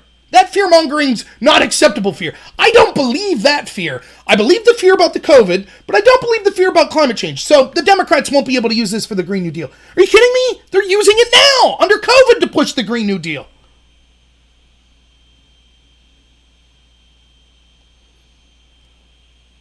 So, in that vein, I'm arguing with this Trump supporter from the UK, who's, this, and it's someone that's at least been on my chat room before in the channel. So, I might show you some of the messages, but here's in general what's happening. He says that the testing from the Stanford study is not totally random. Neither is the LA County study, neither is the New York, neither is the Italy study, neither is all of which show that tons of people were asymptomatic and the mortality rates by magnitudes way lower than what we were told. He says none of those studies were truly random, so throw them all out. And his words were, and I'm quoting, irrelevant and completely meaningless. Pointless. Irrelevant and completely pointless. These studies are irrelevant and completely pointless because they weren't true random testing. And then he further clarifies, and I bring this up because this is the attitude of so many people. So we can't look at that. And then he says, not only that, it'll be basically impossible to do random testing. So any study that shows that maybe his data was wrong, he's instantly able to go, nope, wasn't completely random, throw it out. Throw it out. Now this is the same person that said you have to trust all experts. Now it's just throw it out. Throw that study out. It's irrelevant. It doesn't help us make a decision whatsoever because it's not totally random, so throw it out. And then you say, well, what models did you think justified the government's action? Well, the Imperial College model. Okay. The Imperial College model relied on deaths from COVID, infected people of COVID, based on, guess what? Non-random testing. Because the problem we have right now is the only people in most of the world, at least in the United States, but also elsewhere in the world, that are getting tested are people that have symptoms. And so you're like, oh, I'm not feeling good. I go to the hospital. I get tested because I'm worried I have COVID. That's a non-random population. In fact, that's going to be far less random than the Stanford study, because there's a clear-cut greater chance that you actually have COVID, and it's serious if you're going to the hospital. If you had COVID and it was asymptomatic, you have no way of knowing whether to get tested. So if we only test the people that are really sick, then the mortality rate's going to look way higher, which every scientist, even the ones I disagree with on should we've had the lockdown, everyone admits that. Yes. This person, though, that I'm arguing with verbatim says the mortality rate is 5.2%. That's the mortality rate. When every epidemiologist says it's going to be way lower than that, because that's not, the only people we're testing are the really sick people. So it's going to seem like that the mortality rate's way worse. Once we start testing randomly and asymptomatic people, that'll collapse. And this person agrees, yes, it'll collapse to around 2%, but that's it. How do they get that number? Pure conjecture, they admit. But nonetheless. So, where are we at here? Can't trust any of the Stanford study, the LA County, the New York, the Italy, the Germany. You can't trust any of those studies that tried to randomly test people. Throw them all out because it wasn't really random testing. But the Imperial College study we could trust that said 2.2 million would die. Now, why is the number going to be way less than 2.2 million? Well, says this person and other people, including the Imperial College, it's because we mitigated it. Well, how do you have proof? We don't. It's impossible to prove. But we just assume we saved millions of lives. Okay, well, how did they develop their model? You're saying non-random testing was bad, but didn't they just rely on testing from people in places like, and this is the Imperial College model, what they did was they looked at China, they looked at Italy, they looked at Spain, and then they put that into their model. They took the amount of people that supposedly died from COVID and were affected with COVID, and then they developed a mortality rate, and then they developed an infection rate and said, if we don't do anything, here's how bad it'll spread in the UK and the US, here's what we think the mortality rate is, and that means this is the amount of people that will die, 2.2 million. That's what they did. The data that they input was data from China and Spain that they then put into their model to extrapolate. That was non-random testing. I kid you not, this person, and I've seen other people try to make similar arguments, said, no. The Imperial College model didn't rely on testing. Because I'm like, if you don't trust models and studies with non-random testing, how can you trust the models that looked at Italy's death rate, mortality rate? That was non-random testing. Oh, no, they didn't rely on testing. What are you talking about? It relied on people that, the data was people that died of COVID. Okay, how do you know who died of COVID? You had to test, right? No. What are you talking about? That's the stuff that I'm dealing with. Do you understand the insanity of this? Let's read some of this. Quote, testing was not the basis for the Imperial College model. In fact, that becomes obvious when you consider that part of the suppression strategy was widespread testing and isolation. You're confusing the need to test to determine the value for a model input and having testing variables as part of the model. What is that gibberish? I say no, I'm not confusing anything. The Imperial College model looked at things such as infection rates and deaths of COVID. The way they get those numbers was data from other countries. That data was obtained in those countries by testing people. If we can't accept the Stanford test because it was not officially random, why should we accept the test that's looking at the death rate using even less random data? He says how they know how many people died was not a model input. There were no variables on testing methodology or even the test. I say that's irrelevant. You yourself said the model was based on the deaths from COVID. If those numbers were not based on people dying that tested positive from COVID, it's worthless data. The model input you claim, number of deaths, is reliant on people that tested positive for COVID.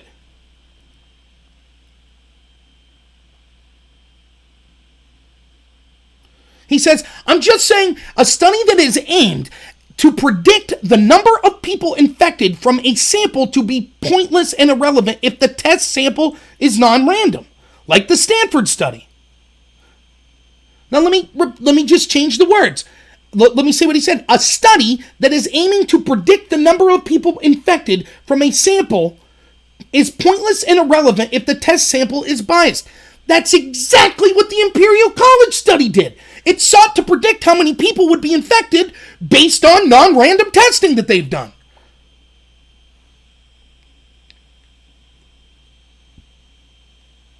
He says, nope, it's used to test sampling to predict worldwide cases. It's used known cases and estimated the RO. I'm not arguing it was a perfect model, there's no such thing, but it did not use any testing data as an input for the model. I say, if they used the amount of deaths from COVID as the input data, how did they know if they didn't rely on testing? He says, I didn't say they didn't rely on testing. I said that the testing data was not the model input. If you don't understand the difference, I should do some studying.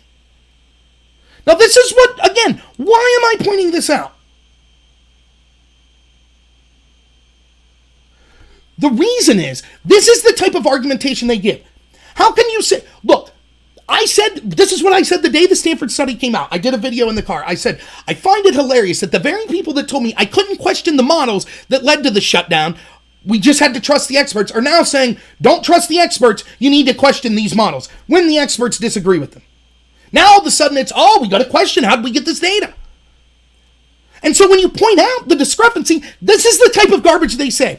Well, we don't like non-random testing. Okay, well, the Imperial College relied on non-random testing. No, it just relied on the number of deaths for people from COVID that we knew. Yes, but those number of deaths and the number of people infected was non-random testing, because only the people that died or the people that were sick went to get tested. That's not a random sampling. Yeah, but it didn't rely on the testing. That wasn't the model input. What the hell are you talking about? You said the model input was how many people died of COVID. The only way we know if someone died of COVID is if they tested for it. Yeah, but that's different. I'm willing to accept that non-random test. And this person, of the utmost arrogance, is like, yes, I'm right. Of course, you could accept this model based on non-random testing. Their non-random testing's perfectly fine. That's perfectly legitimate. Isn't it funny how that works? When did it become the default position if we have two competing ideas and we just have no idea? Is the mortality rate really high or is it really low? We have no idea. We say, well, our default position will be to strip people of their Bill of Rights protection and collapse the economy. And we'll say you can't question. It's up to you to prove that we shouldn't have done that. Oh, and it's impossible because there will never be any total non-random testing. So, and we can never know if the mitigation worked or not because, so if only 10,000 people would have died, we'd have said, see, we were right to do it. What did I say from the get-go? I said that people like this, and this is a Trump supporter. You're starting to see, this is someone who knows, who spent 2 years saying the media lies, the Green New Deal's garbage, climate change is garbage, the media's lying about Russiagate, they're trying to collapse the economy, and he is actually making the argument, no. The model, the Imperial College model, didn't rely on testing. It didn't rely on testing, so it's okay. The studies that relied on testing were bad. The study that I'm referring to did not rely on testing. What are you talking about?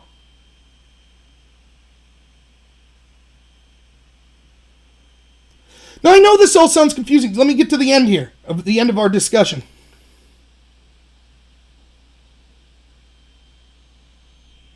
He says, you need to do some studying. Here's a simple start for me.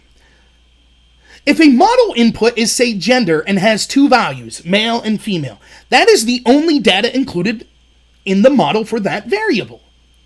How one determined whether the person in the sample is male or female is not important at all to the model algorithm. Now I want you to think about this example. This is what this person's saying. They're saying, look, here's the difference. The Stanford test relied on testing, and the testing was non-random. Therefore, we throw it out. With the Imperial College, the model wasn't testing. The model was deaths from COVID, which, yes, we figured out by testing. But it doesn't matter how we figured it out. Now, his entire argument against the Stanford model was non-random testing makes it pointless and irrelevant. So when I say, but your model got its data through non-random testing, he says it doesn't matter. All that matters is what is the data. And he says, let me give you an example. If the variant in a study, and what he means is the thing we're looking at, is male or female, it doesn't matter how you get the data of who's male and who's female. All that matters is the variables male and female. But that's clearly garbage. And let me give you an example. Okay, then, let's assume that under that example, we're doing a study of men versus women in New York City. And I say 100% of people in New York City are women. His argument is, okay, that's a credible study. It doesn't matter how you came to that conclusion. It doesn't matter what your criteria for determining who is male and who is female was. Doesn't matter. All that matters is the variable was male or female. You say 100% female, therefore credible study. Now, he could bandy about like he's some statistician and use phrases like, the model input is to say two values, male or female. This is what people that think that they're smart and even what the experts do. They try to throw around these jargonistic claims and act, I know the language, so therefore I know what's talking about, so I can explain to you why one test, because it was only 98% random, should be thrown out, but the test that's only 7% random is totally legitimate. Yeah, sorry, not buying it. Just because you could throw jargon around like model input variance. If your data's garbage, then the model's garbage. The only way the model is remotely acceptable or accurate is if the data you put into the model is accurate. The only way to know if the data was accurate is to have testing. If your argument is the testing that's not totally random should be thrown out, then you can't accept the data that came from non-random testing. Now, this is an argument with one person. Why does this apply? That's one, Trump supporter. If this person's willing to go this far to justify the taking away your rights and the collapsing of the economy, what do you think the Democrats, the liberals are? What do you think the socialists are willing to do?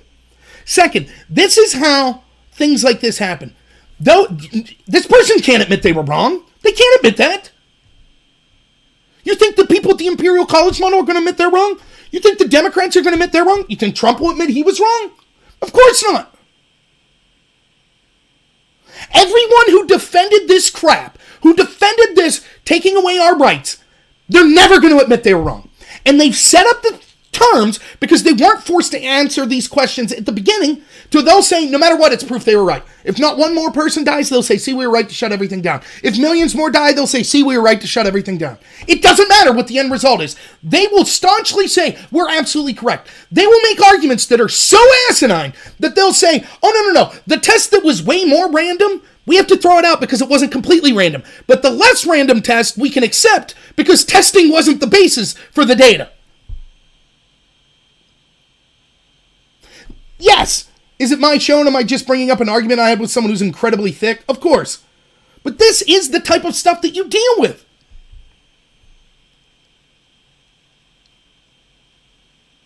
And they'll have smarter people than this person that's arguing with me. Because, again, I say this over and over. It's the arrogant people, it's the experts that say the dumbest things. Remember when the CDC told us a month ago, masks don't help? Why are people buying masks? Don't buy masks, it don't help. It is now, by edict of my governor, Tom Wolf, illegal for me to walk into a place of business without wearing a mask. But the premier virology epidemiologist in this country, the premier agency looking at infectious diseases, the CDC, told me a month and a half ago, masks don't help. Now it's law, I have to wear a mask. And I said at the time, only the CDC, only experts could tell you that a respiratory virus, a mask couldn't help things. That's how stupid they are. But that's the group we have to accept without question. World Health Organization, we have to accept them without question. You know, the group that worked with China to cover up the disease. You know, the facility, the World Health Organization facility, the Wuhan laboratory that this came out of. Well, we have to listen to them. Why does the mortality... So these studies, again, we have New York, we have LA County, we have Stanford. Every one of them showing the same thing. They're showing different degrees of it, but way more people, 20 times, 50 times, 85 times. I don't know where the final data will be. I don't know. But every single time we look at it, turns out way more people have antibodies to the disease than what we thought. Therefore, the mortality rate's way lower than what was suggested. Why is that important? I've been telling you on here for a month. Because as the doctor that Ben Shapiro interviewed and the doctor that wrote, one of the head doctors that wrote the open letter to Merkel in Germany, The way you fight infectious diseases determines on how they are lethal. Are they lethal because the mortality rate's ridiculously high? Or are they lethal because the mortality rate's relatively low, but the infection, the spread of it's really high? Because you deal with those in two different ways. If it's something that's not spread that far, but the mortality rate's really high, then yes, a lockdown sort of makes sense. But a total lockdown, not the candy stores allowed to be open. So even the lockdown we have now doesn't make sense to fighting that high mortality virus. It makes no sense. But if it's something that's already spread most places and the mortality rate's really low, sure, you might want to do something to curb hospitals getting overwhelmed. We're beyond that. How the hell is that an excuse for shutting down Clarion County? The neighboring county to me, Jefferson County, they're part of Highmark System Healthcare. That system's furloughed 600-something workers. Because people coming into Jefferson County Hospital is down 57%. So not only is it not being overran, they're having to shut down because no one's going. But yet we have the one-size-fits-all approach. How does that make sense? Yep, we're just told you have to accept it. You can't question it. Can't question it. So the way to fight it would have been, the way you fight this disease is you take the vulnerable population and you do what you can to isolate them. But you allow everyone else to go back to work. That'll do things like help build herd immunity. It'll ensure that hospitals are able to function because the economy's function and not in a depression, which means that they'll have more resources to be able to help these vulnerable populations. Instead, we did the opposite.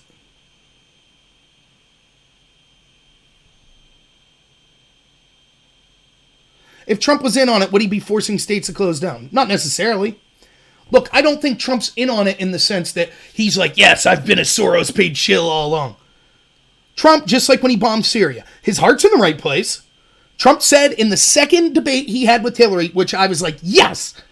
Mike Pence, vice president debates happening. Mike Pence was like, oh, when Trump was alluding to, working with Assad to fight Al-Qaeda, or to fight ISIS and Islamic terrorism, that's totally wrong. Assad must go, and Assad's a bad guy. And I was like, here we go. And then Trump comes out and he's like, I don't know. Why aren't we working with Russia? Why aren't we working with Assad? I thought Islamic extremism was the bad guys. Yes, exactly. But he ended up buying the deep state crap and bombing Syria over a fake chemical attack. Because Assad, finally, after years, he has it all won. This is what we're told. Assad has it all won. He's sitting around drinking champagne, smoking a cigar. He's like, that's it, I've won. The war's over, I've won. The only thing I could possibly do to screw it up is to use illegal chemical weapons on my own people to get the international community involved. I think that's what I'll do. Boop. Yeah. Then, everyone said, oh, Trump, you got to do something. Okay, we'll drop bombs. Now, do I think Trump all of a sudden became a warmonger? No. He erroneously trusted deep state people around him. The same is occurring here. Those deep state people are trying to tell him, oh, you tell Georgia they can't open up. That's what Folky wants, guaranteed. But Trump's like, nah, I don't want to say that, but I'll go along with you and just cover for you and say, I don't think they should open. That's what's going on. Do Bernie. I don't know if I could do it anymore. Bernie's irrelevant now. The 1%, the 1% needs to understand that we need to take the rights away from people in the 1%, but only them. We need lockdowns for everything so that we can encourage breadlines for everyone. That is the best thing we could do. That is what Fidel Castro would do, and that is what we should do. That's the best Bernie I have tonight.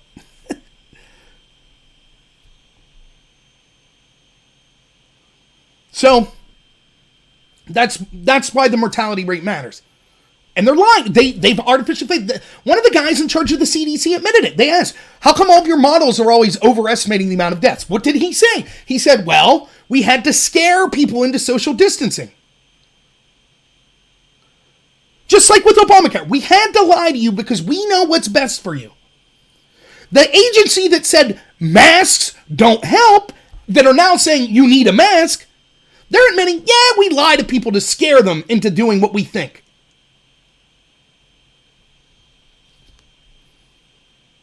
Of course, the Bernie people are going to cheer that on.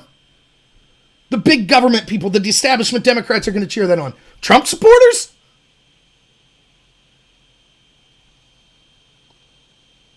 They're going to fall for this crap? What is the biggest threat to our country?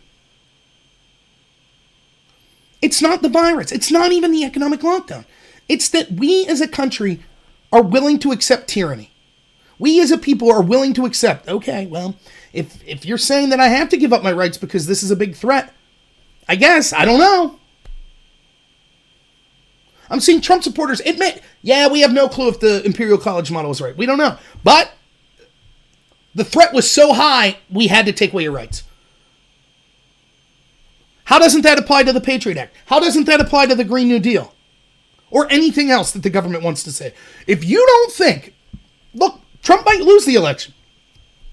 I know Trump supporters don't want to hear that, but he could. Do I want Trump to lose? No. Am I still voting for Trump? 99.9% chance. But the people in the middle, right, you got diehard Trump fans, they're going to vote for Trump. You got diehard Democrats, they're going to vote for Democrats. The people in the middle, Trump's best call to get them was, look, the economy's doing great, and he's right. And then if he would have done what he should have, and what Barr and them should have been locking up these deep state people that engaged in a coup against him, that would have been another thing he could have said. But he didn't do that, so I don't know, we'll see. But anyways, the economy was the big issue. Now it's collapsed.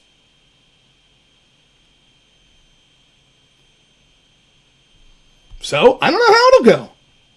Trump's chances of winning now are way less than they were before this, before the lockdown, I would say. In fact, the only thing keeping him afloat is just how insane the Democrats are. But we'll see who wins the PR battle. You got the media running background for the Democrats, and the Democrats, for God's sakes, they just held up the additional spending on the small business loans. They held that up for 2 weeks. And they're trying to make a successful case for, no, it was the Republicans. Now, I know that's crap, and you probably know that's crap. But does the average person? I don't know. A lot of times, if something crappy happens in a country, the guy in charge gets blamed, regardless if it's fair or not. And so the people that have lost their businesses and crap like that, I don't know what they'll think. They might think I'm blaming Trump. It's not just Trump's fault. The Democrats are far more at fault. The fault of Trump lies with believing the Democrats, with believing the establishment. So I certainly wouldn't vote for the establishment against Trump. But who knows how the average person will play it? If Trump loses, the first group you could look at as to why were the Trump supporters that said, yeah, listen to Dr. Fauci, take away people's rights. It's just a piece of paper. Destroy the economy. Those are the people you could look at first and say, there you go. That's why Trump lost. Oh, I like Tracy Beans. Yeah, I'll have to check that out, Modus. Yeah,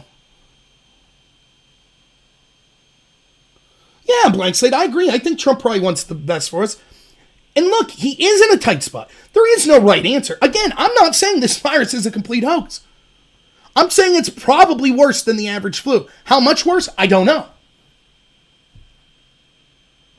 My gut feeling says 1.5 times worse, 2 times worse. Is that worth remotely doing anything we've seen? No.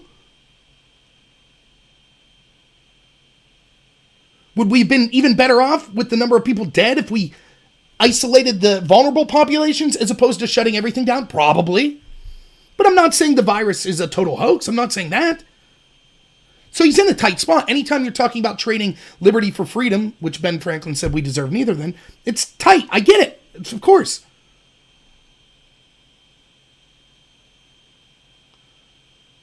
But that doesn't justify the mistakes he's made. And even if he felt he needed to do these shutdowns, he could have demanded that these basic questions be asked and that there be a logical consistency in how we're approaching this. If there's going to be a lockdown, then there's a lockdown. The candy stores aren't open.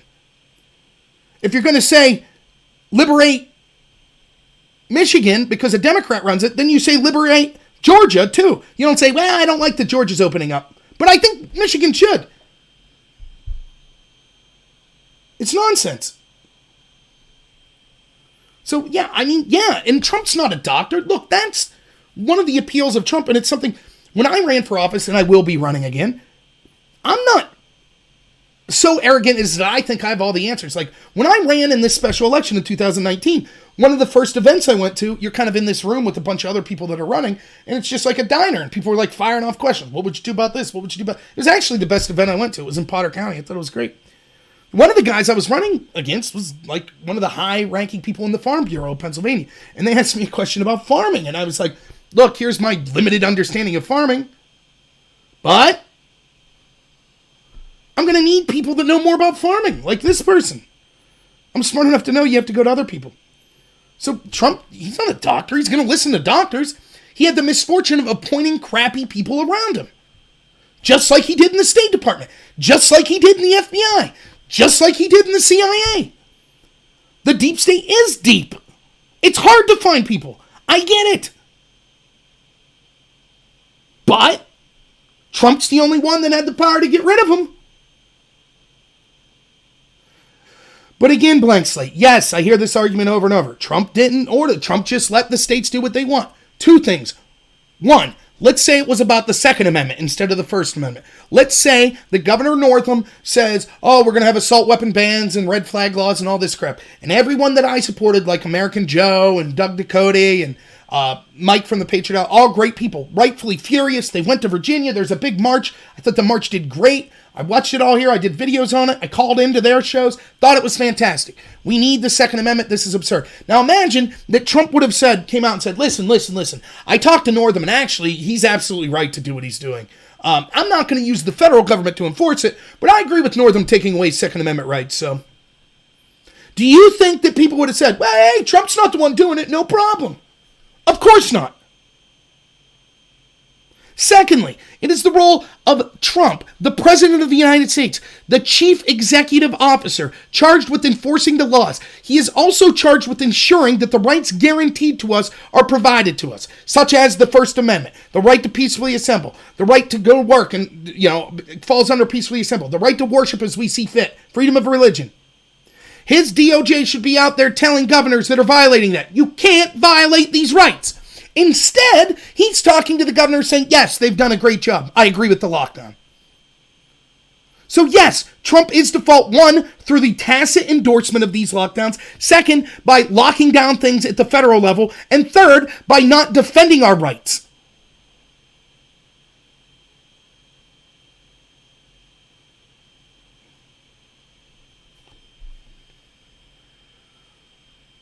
Again, the same people, oh, it's not Trump's fault. Trump, So then what's Trump done? You can't have your cake and eat it too. So then you admit. Trump's basically sitting back and saying, I ain't doing shit. It's just the governors. I ain't doing nothing. I'm not a dictator. Governors can do what they want. That's it. Doesn't matter if Trump comes out and says, yes, I'm favoring those that are locking down. Doesn't matter. He hasn't done anything. Trump's just sitting back.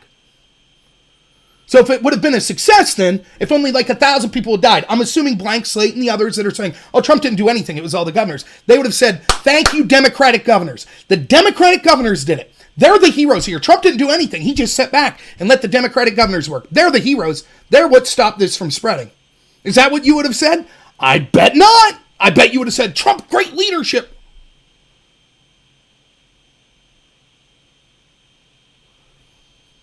Well, let's talk about that, Dan the Man, about them fudging the numbers.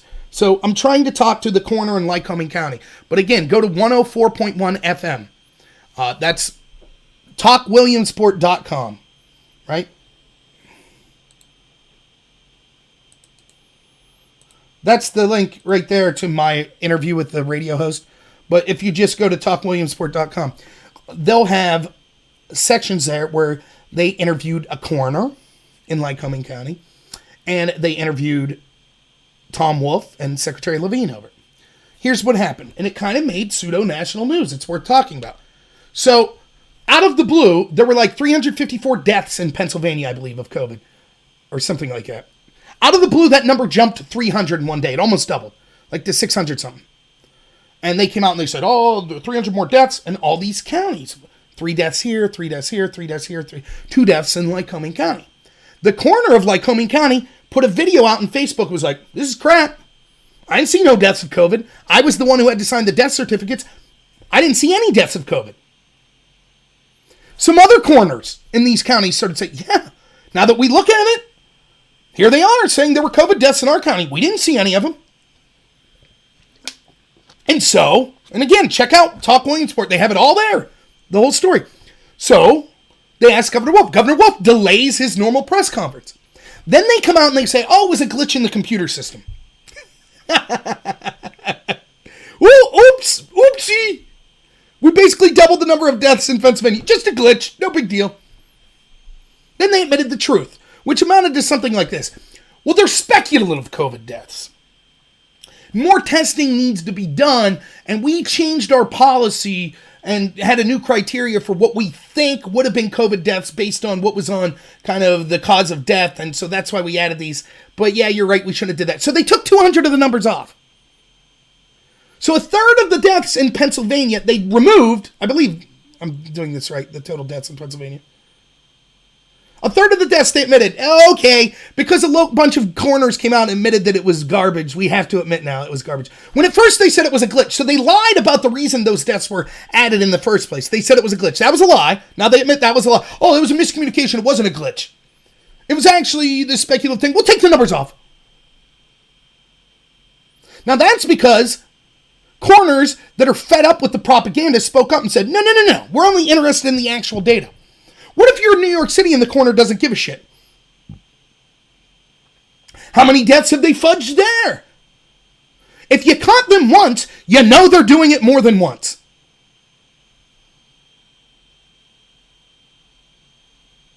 I'll check it out, Modus. I will. Tracy Beans.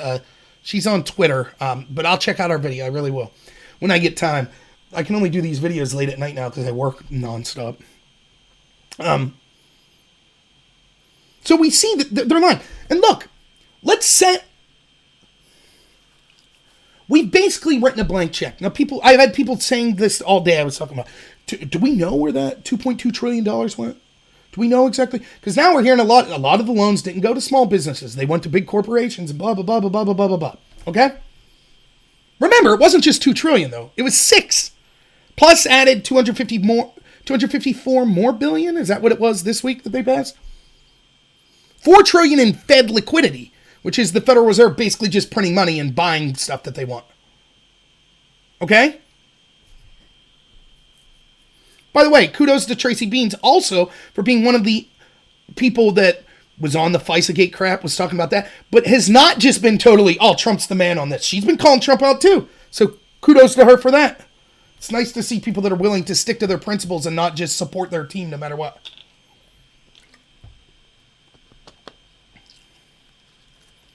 But what was I talking about here? So let's set the case. All of these trillions of dollars going to fight COVID and this and that.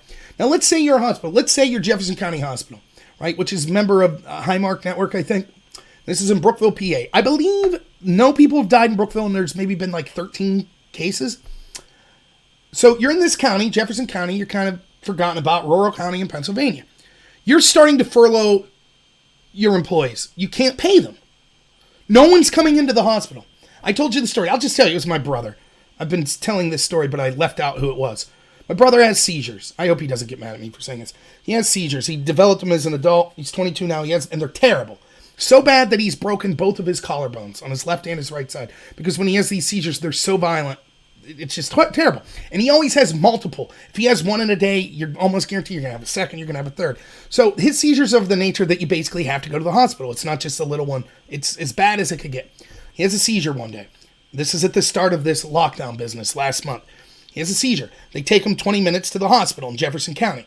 My mom can't go in because of COVID concerns. At this point, there's not one case of COVID that have gone in this county, let alone this hospital. So they take my brother in. My mom goes home. 40 minutes later, she gets a call. Okay, come pick him up. Are you sure? He always has multiple seizures. Yeah, he's fine. So she picks him up. Guess what happens? He has a seizure. Now he may have tore his rotator cuff with the second seizure. They had to call the ambulance. Again, my mom couldn't go in to tell them, look, he has multiple seizures. They said, no, you can't come in when she drove him there. Just stay out there. She didn't get a chance to tell him anything. They took him out. 40 minutes later, let him out. All under the fear that there was all of a sudden going to be a wave of thousands of people needing to use this hospital for COVID. Instead, they kicked out a person who actually needed help, which caused more injury to him. Thank God. He went back and they kept him for hours until he was stable and then let him go. He was due for brain surgery. They canceled it, said it was non-essential. That's the kind of crap that's happening. So if you're Jefferson County Hospital and you're like, holy cow. By the way, When asked, I didn't get to speak, but my mom spoke to the doctor that canceled his surgery, which, by the way, is back on again. But when asked why they canceled it, they said it was federal mandate. It wasn't the governor, it was the federal government that said that this was a non-essential surgery that should be canceled. Brain surgery to stop violent seizures. That happened. I don't know one person with COVID, but I know multiple people that have basically been told they can't go get real procedures done. Because a county without one case is preparing for the apocalypse. And so what happened last week? Well, Jefferson County has to lay off 24 people, which for a small hospital is a big deal. So let's say you're in that hospital. Now someone comes in and they're sick. And maybe they die. Maybe it's an 80-year-old person, they're sick, they have pneumonia, they die. Now, you're not sure if they had COVID. But here's what you know. If they did have COVID, you're going to get a big chunk of that federal money. And you know the people you know your hospital suffering, 57% decrease in the amount of people coming through the doors.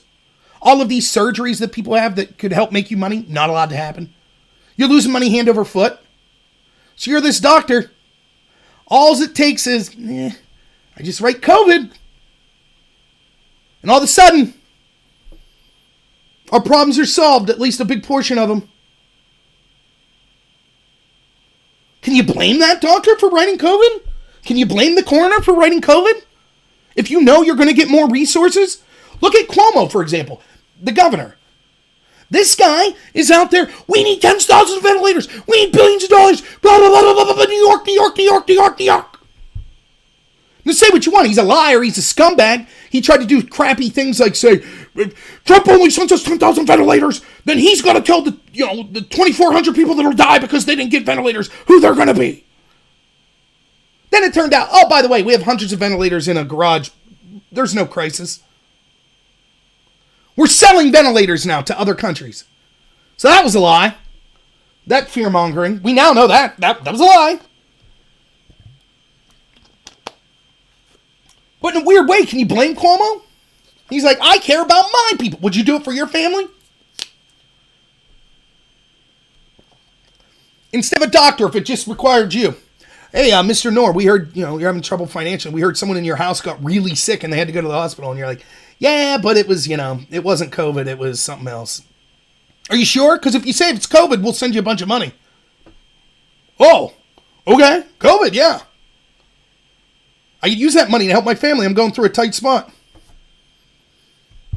Now imagine that's happening at thousands of hospitals all over the country. Now imagine that you're one of these governors or you're one of these establishment goons that wants to erase the middle class. And all you have to do is say, yeah, COVID.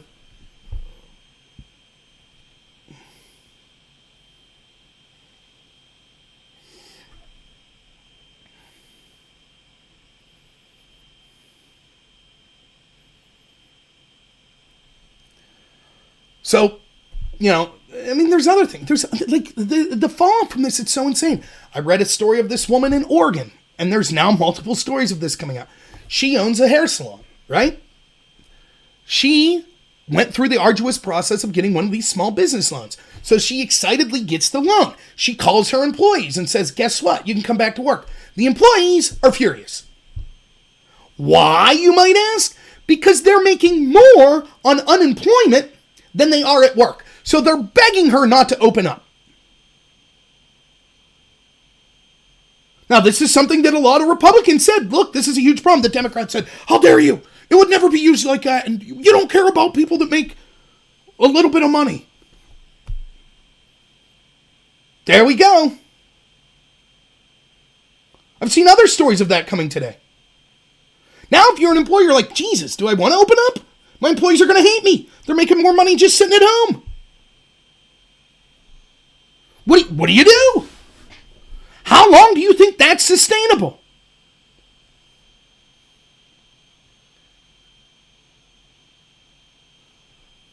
It's nonsense. How did you know they weren't taking it serious in the first place? If they're really serious, if this is really just about, oh my God, it's just about fighting the virus and fighting the economic fallout as a result of it, then every dime in those bills that were signed off on by Republicans and Democrats would have been about helping the immediate economic situation and helping solve the virus. Instead, we're talking about the Kennedy Arts Center. Oh, but the Republicans had to sign off on that to get it passed. No, they didn't. They could have said no. Instead, we're going to talk directly to the American people on CNN, on Fox, on MSNBC, on OANN.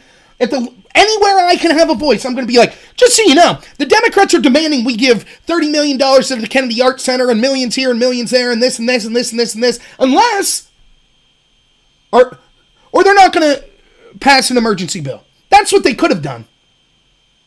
By caving in and saying, well, it was an emergency, we had to do something. Well, it turns out that emergency wasn't quite what it appeared to be. And by the way, here's another thing. Yes, I agree the Democrats are 90 times worse. I get it. Yes, absolutely.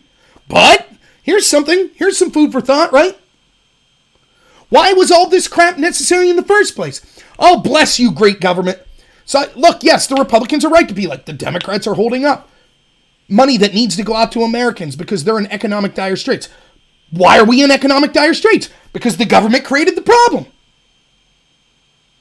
How many Republicans stood up and said no lockdown? Hardly any. So yes, that great benevolent government that collapsed our economy and then say, but we're great. We collapsed the economy, but now we'll hand you the crumbs to get back on your feet. Sorry.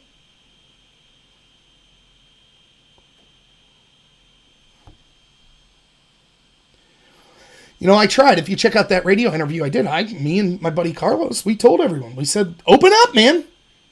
I've been telling all the local businesses I know. It's hard for one business to open up. They will throw them in jail. If the whole town would open up and just be like, no, we're not going to listen to you. Go ahead, Governor Wolf. Send the state troops in. Come arrest us all. We have no leadership. A leader doesn't say, I'm just going to go along with what everyone else is saying. A leader doesn't say, I'm going to hide my questions and my gut feelings because I'm concerned about getting reelected. That's what I see at the state level. That's what I see at the national level.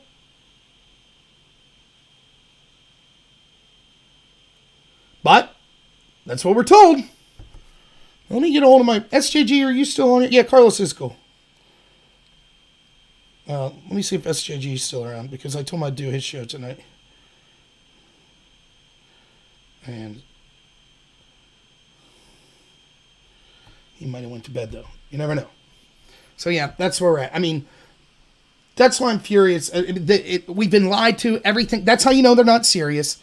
They were all these pork projects. Both. I know the Democrats did it more than the Republicans. Yes, I'm not going to vote Democrat. I never would. But I am going to run as a Republican. And the person that I'm running against, I'm going to say, were you there? Did you speak up and say no to the lockdown? Did you say, what about our rights? Did you say, what about our economy? Did you ultimately go along with the bill that gave all this pork? You did? Okay, then get out. You're not a leader. You're a follower. Just because someone has an R next to their name doesn't mean they're doing the right thing or they couldn't be doing better. That's certainly how I feel. What's your leader done? You hear them speaking up? Here's what I hear from most Republicans. One, you don't hear anything. It does look like that, doesn't it, a big sombrero? Most of you don't hear anything. The ones you do hear, they're like, we need to get these small business loans out there. And, eventually we'll have to open back up. Okay, that's a far cry from what you should be saying, which is we should have never shut down. I've been fighting against the shutdown from the entire time. And by the way, if I was a congressperson, I would have made it clear. I'm not saying that we can't shut down. What I am saying is I have not been given the evidence that it's warranted right now. And I'm not going to let the government that I'm a part of bully people into taking away their rights unless they expressly prove why it's necessary. And they haven't even came close. They're telling us, it's apocalypse, but the candy store could stay open. That's garbage.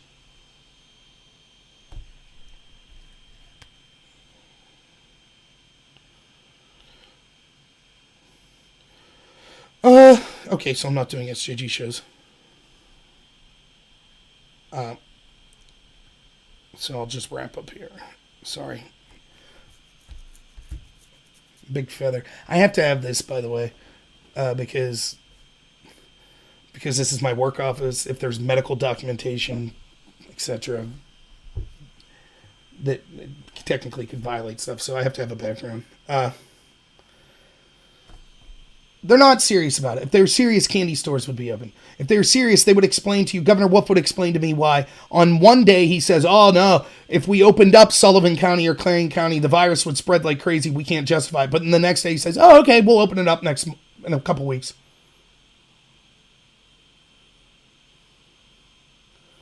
Right. New Jersey. We could have liquor stores open, not churches. Did you hear when Murphy said that? I mean, that interview with Tucker Carlson, when was that? Monday? Last week, maybe last Friday? That's all you need to hear. Why are the liquor stores open? Well, because we talked to people and it said that people that are drunks that are dependent on alcohol, it would be a bad time to shut down their dependency. It would be bad for their mental health. Okay, well, what if I say, excuse me, I go to church for my mental health, so I could go? Mental health concerns we're allowed to keep it up. Oh, no. Your mental health doesn't matter. Only the drunks. By the way, I'd probably fit more into the drunk category, so. And then he says, well, under what authority do you have to strip people of their rights? What did Chris Murphy say? The governor of New Jersey? That's above my pay grade. I wasn't thinking about the Bill of Rights when I did this. Are you kidding?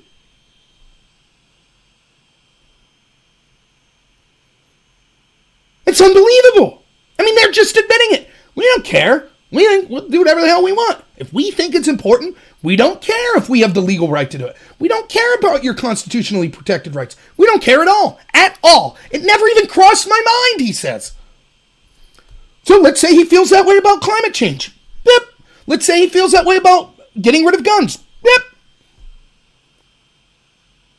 How is the same rationale not applying? And yet, of course, Democrats are supporting that. Republicans, Trump supporters are like, well, yeah, the disease could kill us all.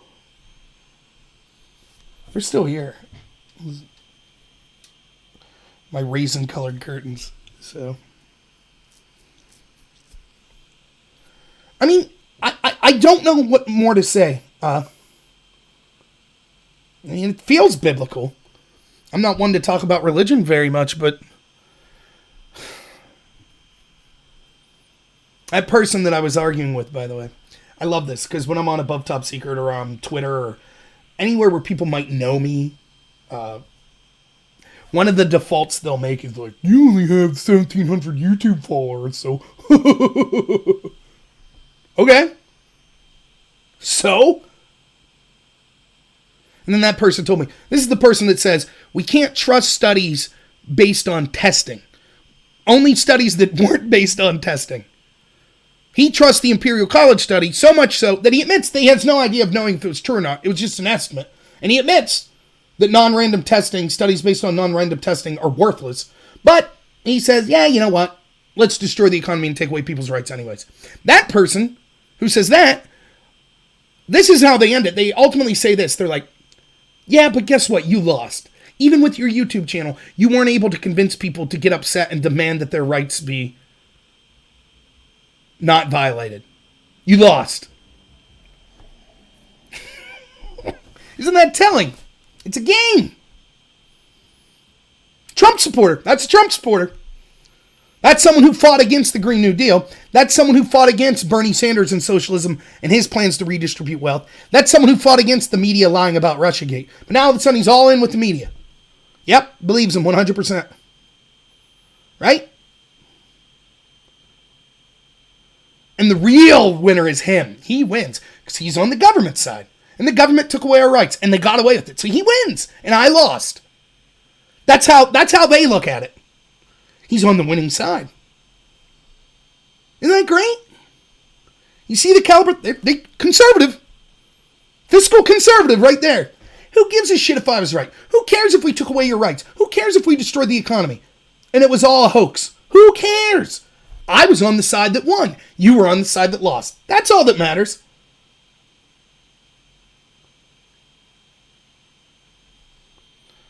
I don't care. I'll use names. I follow this guy on Twitter who supposedly is off Twitter now, but Ian Miles Cheng, I think's his name. Cheong.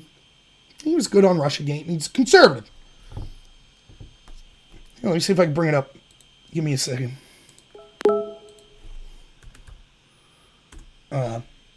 Now, here's a conservative, and he starts going, all the coronavirus. Look, I don't begrudge people saying, look, it's a tough decision. I know it's hurting economically, but the virus is really bad. I disagree with you. My friend Tom, who's a Democrat, we had this discussion at the beginning of this. That's a reasonable position. I think you're wrong, but okay. But it's more than that.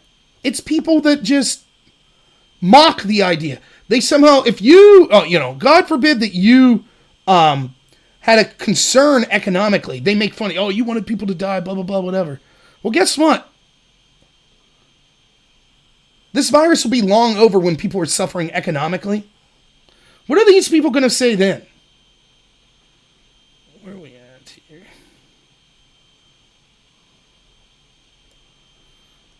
Give me a second.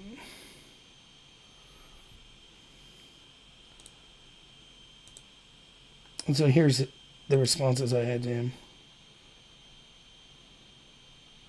Whoop, it'll take me a minute, but there's one video I want to show you. It's a quickie. Should be coming up soon.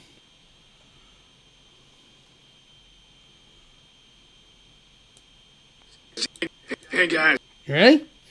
And here's a conservative. All right, you ready for this? I hope the audio's coming through.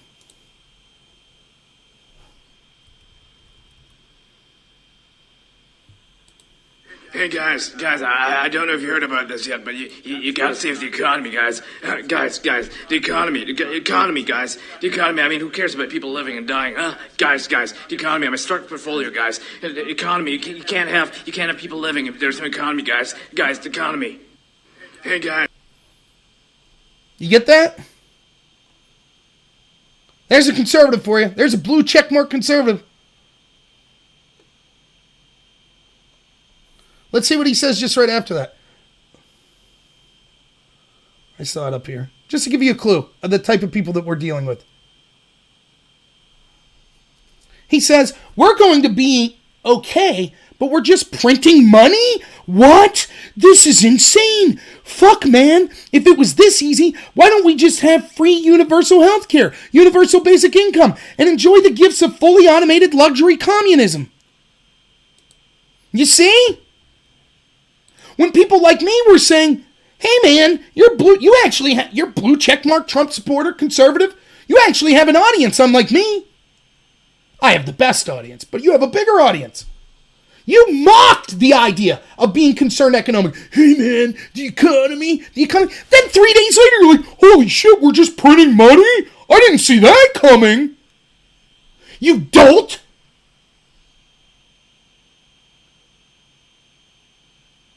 When the Democrats eventually win, hopefully not in 2020, they will win again. And when they immediately declare a state of emergency, immediately, and they say, climate change, got to get rid of the fossil fuel industry, got to get rid of the coal miners, got to do this, declare a state of emergency, shut it down, we have to get rid of fossil fuel, we have to get rid of the meat industry, we have to get rid of cars, state of emergency, the climate, we only have 8 years or everyone's going to die. When they do that, predictably, which they will because they're trying to do it now, one of the things they're trying to do, who just said it the other day? Came out and said, John Kerry just came out and said, absolutely, climate change plays a huge role in the spreading of this. I can't do John Kerry's voice that good, but I can maybe do a face. Absolutely, the economy, or the climate change is largely responsible for the spreading of this disease. And we need to face climate change. Yeah, okay. Of course, when you saw the initial Democrat bill, was like, we need to include reparations for people of color, and we'll send out money based on how many people of color and women are on the board of directors of each company. You know, the kind of crap that they're shoving down our throats with the Green New Deal. All of a sudden, they're like, we'll do that with the virus, too. You really don't think they're not going to say, state of emergency about climate change. Hey, let's just go through blue checkmark Twitter. Let's go through all the right-wing, Trump-supporting media people. We're just going to take their words, take out the word coronavirus, insert the word climate change, and say, you said this shit was cool. You said it was fine. Worried about the economy? What are you talking about, Ian Chung? The economy, people are dying.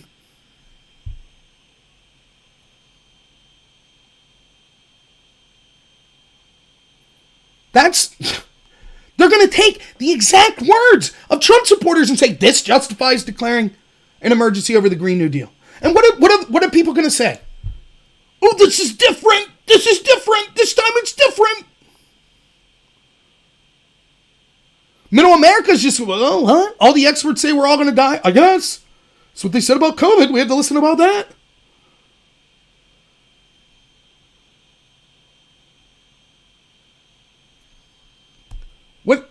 What are we going to say then?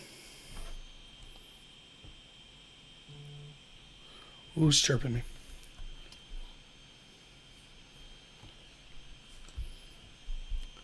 Logical consistency. That's what I talked about, what we needed.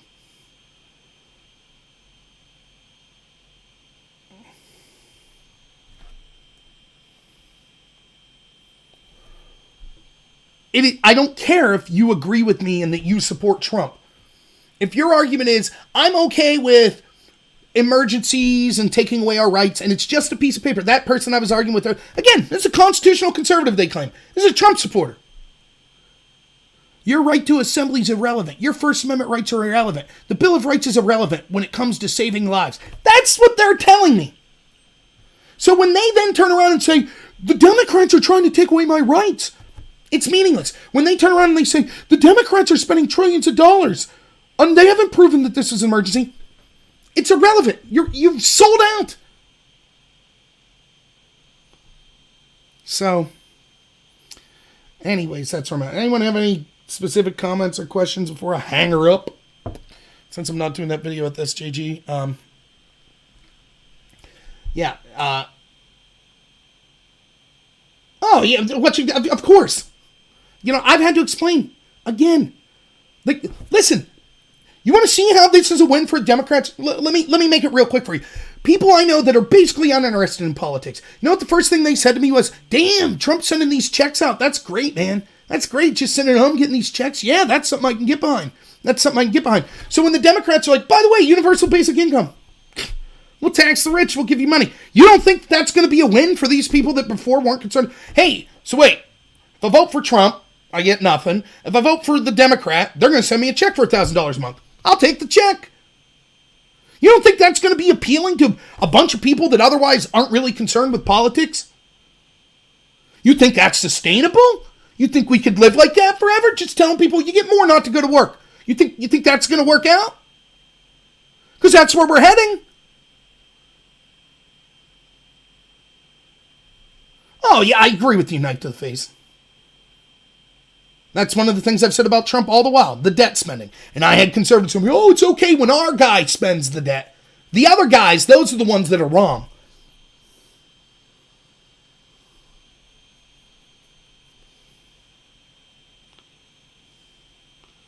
So, I don't know. That's the kind of stuff I'm just like, oh, man.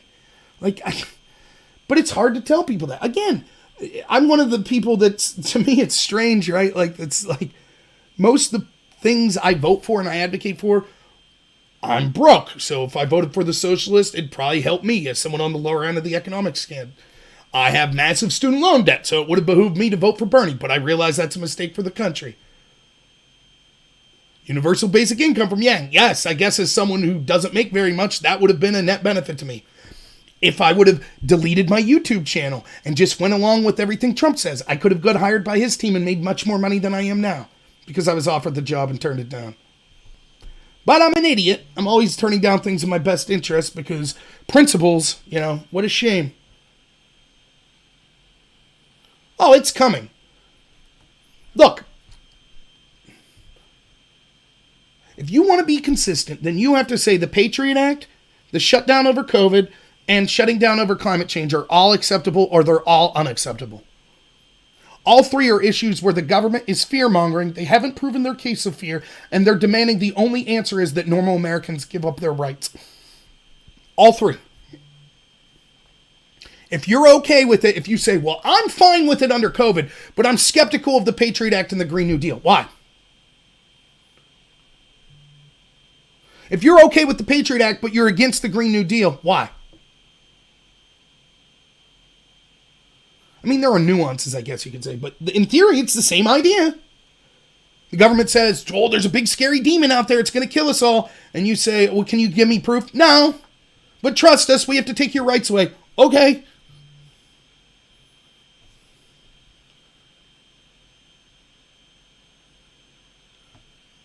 Yeah, well, that's absolutely true, Modus. Look, here's something I learned from debate. I was one of the higher levels nationally in debate. I was at that high level. I was the only person I heard that would say, like, I don't know what that word means. And people would laugh at me sometimes, and I'd be like, well, I would rather be honest that I don't know than sit here and pretend that I do know. A humorous example of that is Hunter S. Thompson, the writer that wrote Fear and Loathing. I read one of his books or something, and he was talking about this story, and this reporter's talking to him, and he's like, what do you think about something? And Hunter S. is like, well, yeah, that's the way it was before, like, the Germain incident. I can't remember exactly what the word we used was. What the reporter's like, excuse me? He's like, you remember the Germain incident, and that kind of changed all that. And the reporter's like, oh, yeah. And then Hunter S. is like, yeah, I just made that up. You just want to pretend like you're in the know. And that's true of so many people. I'm guilty of it myself as well. Sometimes I think I speak on things that that I'm not particularly an expert on. But what I try to do is try to provide an honest look at something as a normal person. So when I'm talking to the person that's saying, like, actually, if you're looking at coefficients of the model variables that are used in these specific models, you could see why, if you take the XRO model of one and the XY2 model of... And it's like, dude, either we look at models with random testing or non-random testing, or we don't. You can use all the jargon you want, but you're full of it.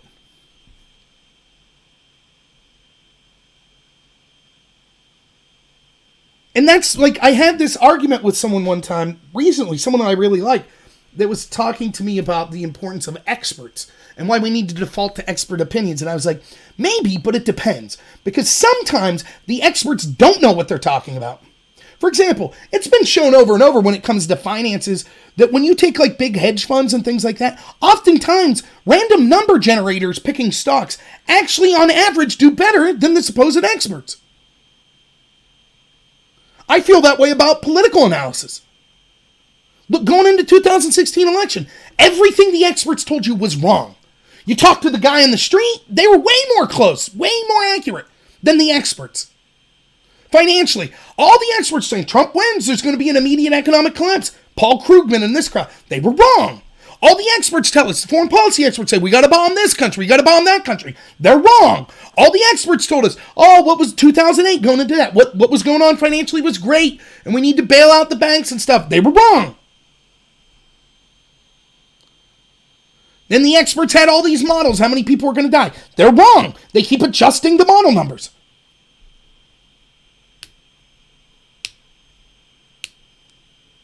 Thanks, Knife to the Face.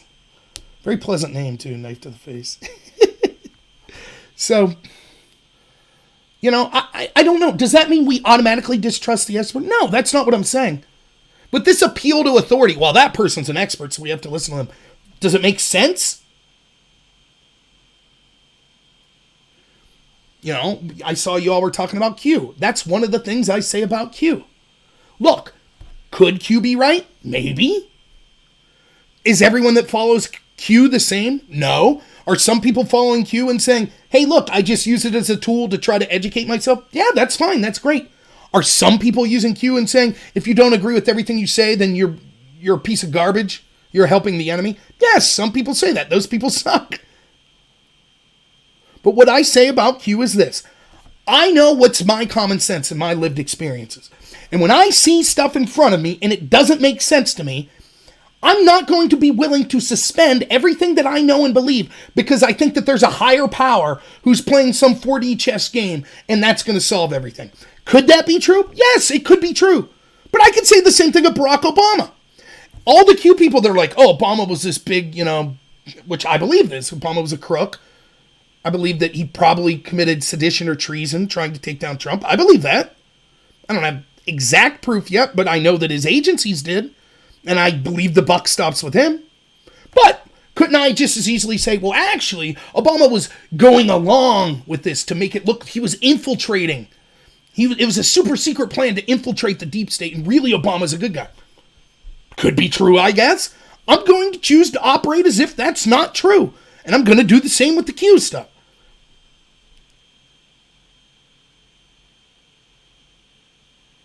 So when, my buddy Mike from the Patriot Hour, Mike follows Q. Mike's a great guy. Mike shows me things that, he'll be like, doesn't this kind of question? And I'll be like, yeah, it's an interesting point about Q. Maybe you're right about this. But he knows that I'm looking at things on a different level. And I don't mean a higher level, I'm better. That's not what I'm saying. I'm saying each of us have our own way of looking at stuff. I'm not saying I'm right. I could be wrong. I hope I'm wrong. I hope that these criminals go to jail. I really do. But I'm not going to suspend my belief and just have faith. Because what happens is then you become complacent. What if the Q people are wrong? What if I'm wrong? Well, then it doesn't matter if Rob's wrong. Q will solve it all. What if the Q people are wrong? Well, then you've literally told people like me, stop questioning whether or not these people are going to be arrested. Everything will work out. Just stop fighting. Don't worry about it. Sit back and relax. At the very time we should have been fighting the hardest. That's all I'm saying. And I know people will be like, but you don't understand Q. I'm more of an expert on it. Maybe. I'm just telling you, I'm not going to suspend my belief. I see that Brennan broke the law. I see that Comey broke the law. I see that Clapper broke the law. I see that Barr let them off the hook. That's what happened. Period. I see at the same time that's happening, Barr saying, hey, Roger Stone, Republicans call it a victory when Roger Stone goes from getting 5 years to 18 months. They're like, oh, thank you. Yeah, we did it. For committing the same crime that we know Comey, Clapper, Brennan all committed. But apparently the Q people tell me, but listen, we can't prosecute them for the obvious crimes because bigger crimes are coming. So for the first time in history, other than the Hillary investigation, what you do is you charge people with the obvious crimes, then you turn the screws and try to get them to admit to the bigger crimes or to implicate other people. But this time it's different. This time we allow them to get away with the lesser crimes so that we could, I guess we couldn't charge them with the bigger crimes in the future. And then the reason I'm giving is, well, we don't want to let them know. Well, if you could get online and find access to Q information, and you don't think that Hillary Clinton can? I don't think it's going to be a shock to her if she committed these crimes, that she's being investigated for the crimes. And if we would have charged Comey for lying to Congress, that all of a sudden she'd have been like, oh, now destroy the evidence. If she's doing things to destroy the evidence, she's doing it, period. She ain't waiting for Comey to be charged. Oh, well, see, here's the thing. Right, I get you watching trains go by, but I don't think Q is clairvoyant, but I think Q is probably someone close to Trump, and I think Q is given accurate information. Right? Like, I've seen enough proof to think that, like, Q will say, like, hey, look for a bill like this, and then a bill will come out. I believe that's probably true. But that's different than being clairvoyant. Right? Q saying Trump's team's going to start looking into Brennan. Okay, Q might know that. But for Q to say Brennan's going down, he don't know that. Or she or the group of them, they don't know that. And so when Q people tell me, but we have to wait until the second term. How the hell do you know there's going to be a second term? You don't know. And I don't care who Q is. They don't know. It reminds me of that scene in the movie The Devil's Advocate, where Al Pacino plays the devil, and at the end of the movie, his son is Keanu Reeves, and it's weird. It's like, it has to do with the devil. Keanu Reeves is this excellent lawyer, and the devil's trying to get lawyers on his side. Stupid, I know. Anyways, at the end, Keanu Reeves is doing his like Keanu, and he's like, but you lose. Like, because you're the devil. The Bible says you lose. And the devil's like, yeah, consider the source. God and his people wrote the Bible. They're not going to say we lose. But they don't know. Now, granted, I'm not trying to upset anyone's religion. I'm just saying the truth of that is, of course, the Q people are going to say, by the way, it all works out in the end. We win. They don't know, at least according to me. They don't know. I refuse to believe that the Q people anticipated this virus. I refuse to believe it. Like, they were sitting around 2 years ago drinking champagne, like, and then what'll happen is the Democrats will unleash this virus in February. I don't believe that. I believe it was a curveball. I believe they're trying to say, oh, no, we anticipated this. But I don't think they did. I don't at all. And if they didn't anticipate it, they don't know how it could affect the election. And if they didn't anticipate this, they don't know what might be coming before the election. And so if their plan relies on, we have obvious crimes that have been committed by these people, which I can see, I've showed you on my channel over and over, but we're not going to charge them because we're going to wait till the second term. It's a huge mistake.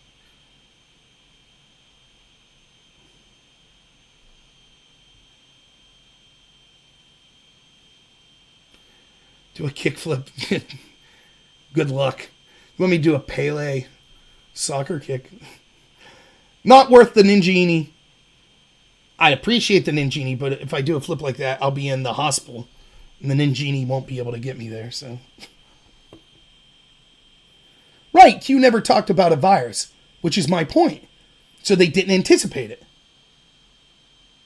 So if Q's relying on a second term, but something that basically 90% of Americans, every issue other than this virus right now is irrelevant.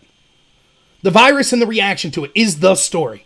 So if Q was like, hey, man, trust me, we'll take care of this all in the second term. That was a huge mistake because they didn't know that an issue would come along that would make all of their plans basically irrelevant.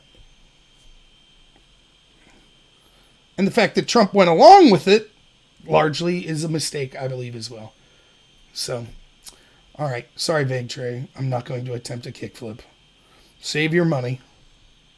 So, all right. Is there anything else? It's 1:30. I should probably head to bed. I do appreciate every one of you being here, even whether you agree with me in Q, you agree with me about the blame that Trump has for this, on the virus in general. Look, here's the thing.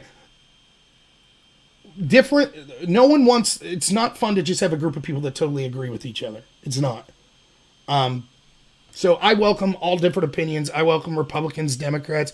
It's something I say on my show all the time. You might think I'm an idiot. And that's fine. I could be wrong. I don't know.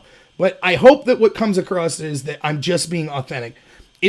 I think it'll be easy. Look, and it's not just me. It's a lot of people that I do videos with and stuff, right? It would be easy. The best way to get maximum possible viewers is to either be Trump's the devil or Trump's an angel. I always agree with Trump or I always hate Trump. You do that, you're going to get a lot more subscribers than I have if you take one of those two angles. So I'm not going to do that. It would be easy. I would get more subscribers if I was just like, yeah, I believe Q, it's all going to work out. I'd get way more subscribers. But I hope that it comes across that I'm being authentic, even if you disagree with me. So, any advice I have for you today, well, that could be true too, Big Trey, but I don't know what I have to talk about if I avoid politics. I seem angry. I think you should get more angry. People say to me all the time, especially during these topics, why are you so angry? Why are you yelling? You should get more angry and you should yell too, because we're talking about the possible destruction of our country. We're talking about right now, as we speak, people's livelihoods being destroyed right now that may never recover. Right now. We're seeing the antithesis of everything the founding fathers wanted. All of the rights that they fought so hard for flushed down the drain. Right now, we're seeing that. And I think if more people were as angry as me, maybe we would do something to make it change. Having said that, you also, my advice is, I can't tell you how to live your life, but all I can tell you is how I do things. When I'm not doing these videos, I'm not really talking about politics. And sometimes I am if I'm talking to people behind the scenes. But I'm a fun-loving, happy guy. I love my family. I'm not one of these people that's like, oh man, I've been quarantined at home with the wife. It's miserable. I'm having a great time. I have a great time with her. She tells me, like, I'll start rambling about politics. She's like, But I'm not like this, just screaming 24/7. I'm not. So, don't get too depressed about the stuff, is all I'm saying. I mean, even if you hate Trump and you're like, oh, Trump's the devil. Don't throw your life away. Don't throw relationships away. Don't, suffer with your mental or physical health because you're so enraged about this stuff. Do what you can. Get out, run for office. Tell people in the way you feel most comfortable, most authentic, what you believe. But don't throw your life away over it. Don't harm yourself over it, So I assure you, the people that are like, Rob, check your blood pressure. Yeah, my blood pressure's high, but that's because I'm a fat guy. Which I'm trying to change, by the way. I got the DDP yoga that I'm going to start doing. What I'm going to do is I'm going to trust some of you that I trust that are on here a lot, like Trains Go By and Modus and other people I see regularly, to fat shame me regularly. Be like, hey, fatty, what'd you eat today? Did you do your exercises? That'll help me, because I can't do anything on my own. I need to be motivated by other people, so I may be asking folks to fat shame me. By the way, one of the things I heard a lot when I started complaining about the lockdown, people were saying, you're just mad because the buffets aren't open. Not true. I'm not a big buffet guy. I might be a fat guy, but still quality over quantity. So, all right. Well, thank you, everyone. Like I said, my work schedule's crazy because I do home health care. Oh, yeah, Scott Adams is great watching Trains Go By the way. It's fantastic. I mean, one of the best videos I've seen this year was Scott Adams on the impeachment stuff, where I'd watched that guy, probably 2-3 dozen times and heard him swear once or twice. But when the impeachment stuff was going on and he just F this, F that about Pelosi, and it wasn't the impeachment, it was the fact that they're so disingenuous. It was when they came out and said, oh, this is a somber day. That's what really set him off. And it's like, yeah, you're absolutely right, Scott Adams. It's that type of stuff, right? It's almost like you could handle. I know exactly what was going through Scott's head there, right? Because you could see this. You see this nefarious, like, you know that there is a contingent of establishment people that are trying to screw over the American people. You expect it. And even though it's heinous and it's disgusting, you've come to expect it. So you're like, oh, okay. But sometimes there's something that's not that, right? Like, it's not that serious, but it's so arrogant that even though the stakes aren't as high, it just infuriates you even more. And that's what Scott was going on with that day. So, yeah, I haven't watched a lot of his virus stuff, but I'll check it out. I got to check out Tracy Beans, check out Scott Adams on the virus stuff. So yeah, I don't know when I'll be doing more videos, hopefully soon, but the nature of my work is doing the healthcare. I can only do stuff like basically after 11 p.m. because most of the time I'm on the clock. And look, I'll just say this real quick. I can't talk a lot about what I do, but in a nutshell, I take care of people with disabilities. I do home healthcare with them. If you have someone with a disability or you know someone like this, like, let me just say this real quick. This lockdown's really, really, really hard on people with like autism and other sorts of disabilities. And here's why. Because most of these people, because of the challenge they have, one of the big things they use to get through challenges in life is relationships, family, their friends that they could see in town and things like that. I've worked with person after person that I've seen remarkable differences just because they got a social network, a real social network around them of friends where, you go out, and I could tell you story after story of how great people, you think life sucks sometimes, and then it turns out that everyone that basically works in every store in town here, anytime I'm out with a client, they're the most supportive, great, awesome people that you could imagine, that just brighten people's days. And it's really amazing. We can't see any of those people. We can't see family members, and it's easy for me because we understand the concept of what a virus is. And we ultimately, no matter what the government tells us, if we want to go visit our family, we will. But not everyone has that option, and some of the people I work with, they're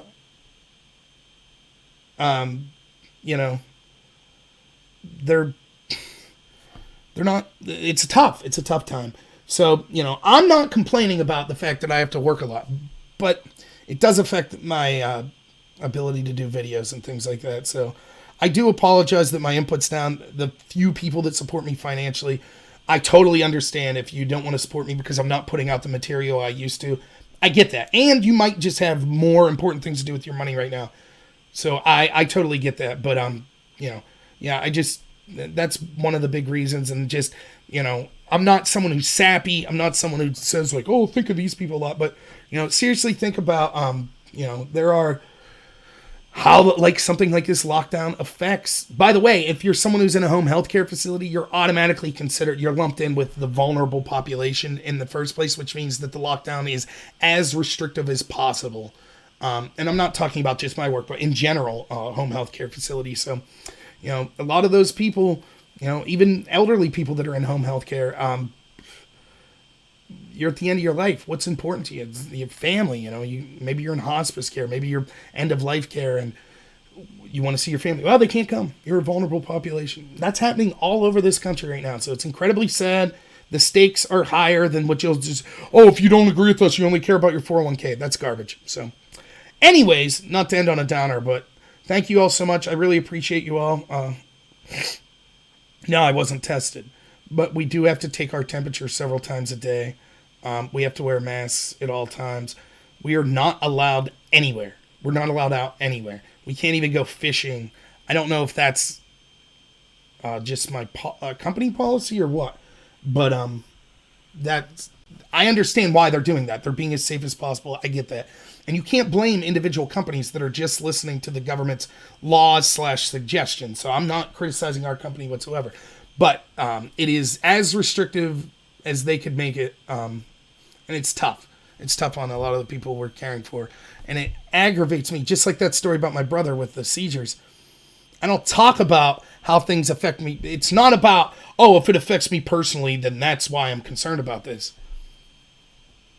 But it just so happens the issues that I'm concerned with in this country have affected me personally. So, yeah. All right, everyone. Thanks so much. Maybe I'll put some videos out tomorrow. If I do a live stream, it'll be late at night after 11 p.m. So you can check that out. And by the way, I apologize. Like, I'm getting shadow banned and all kinds of... Thanks, Dan.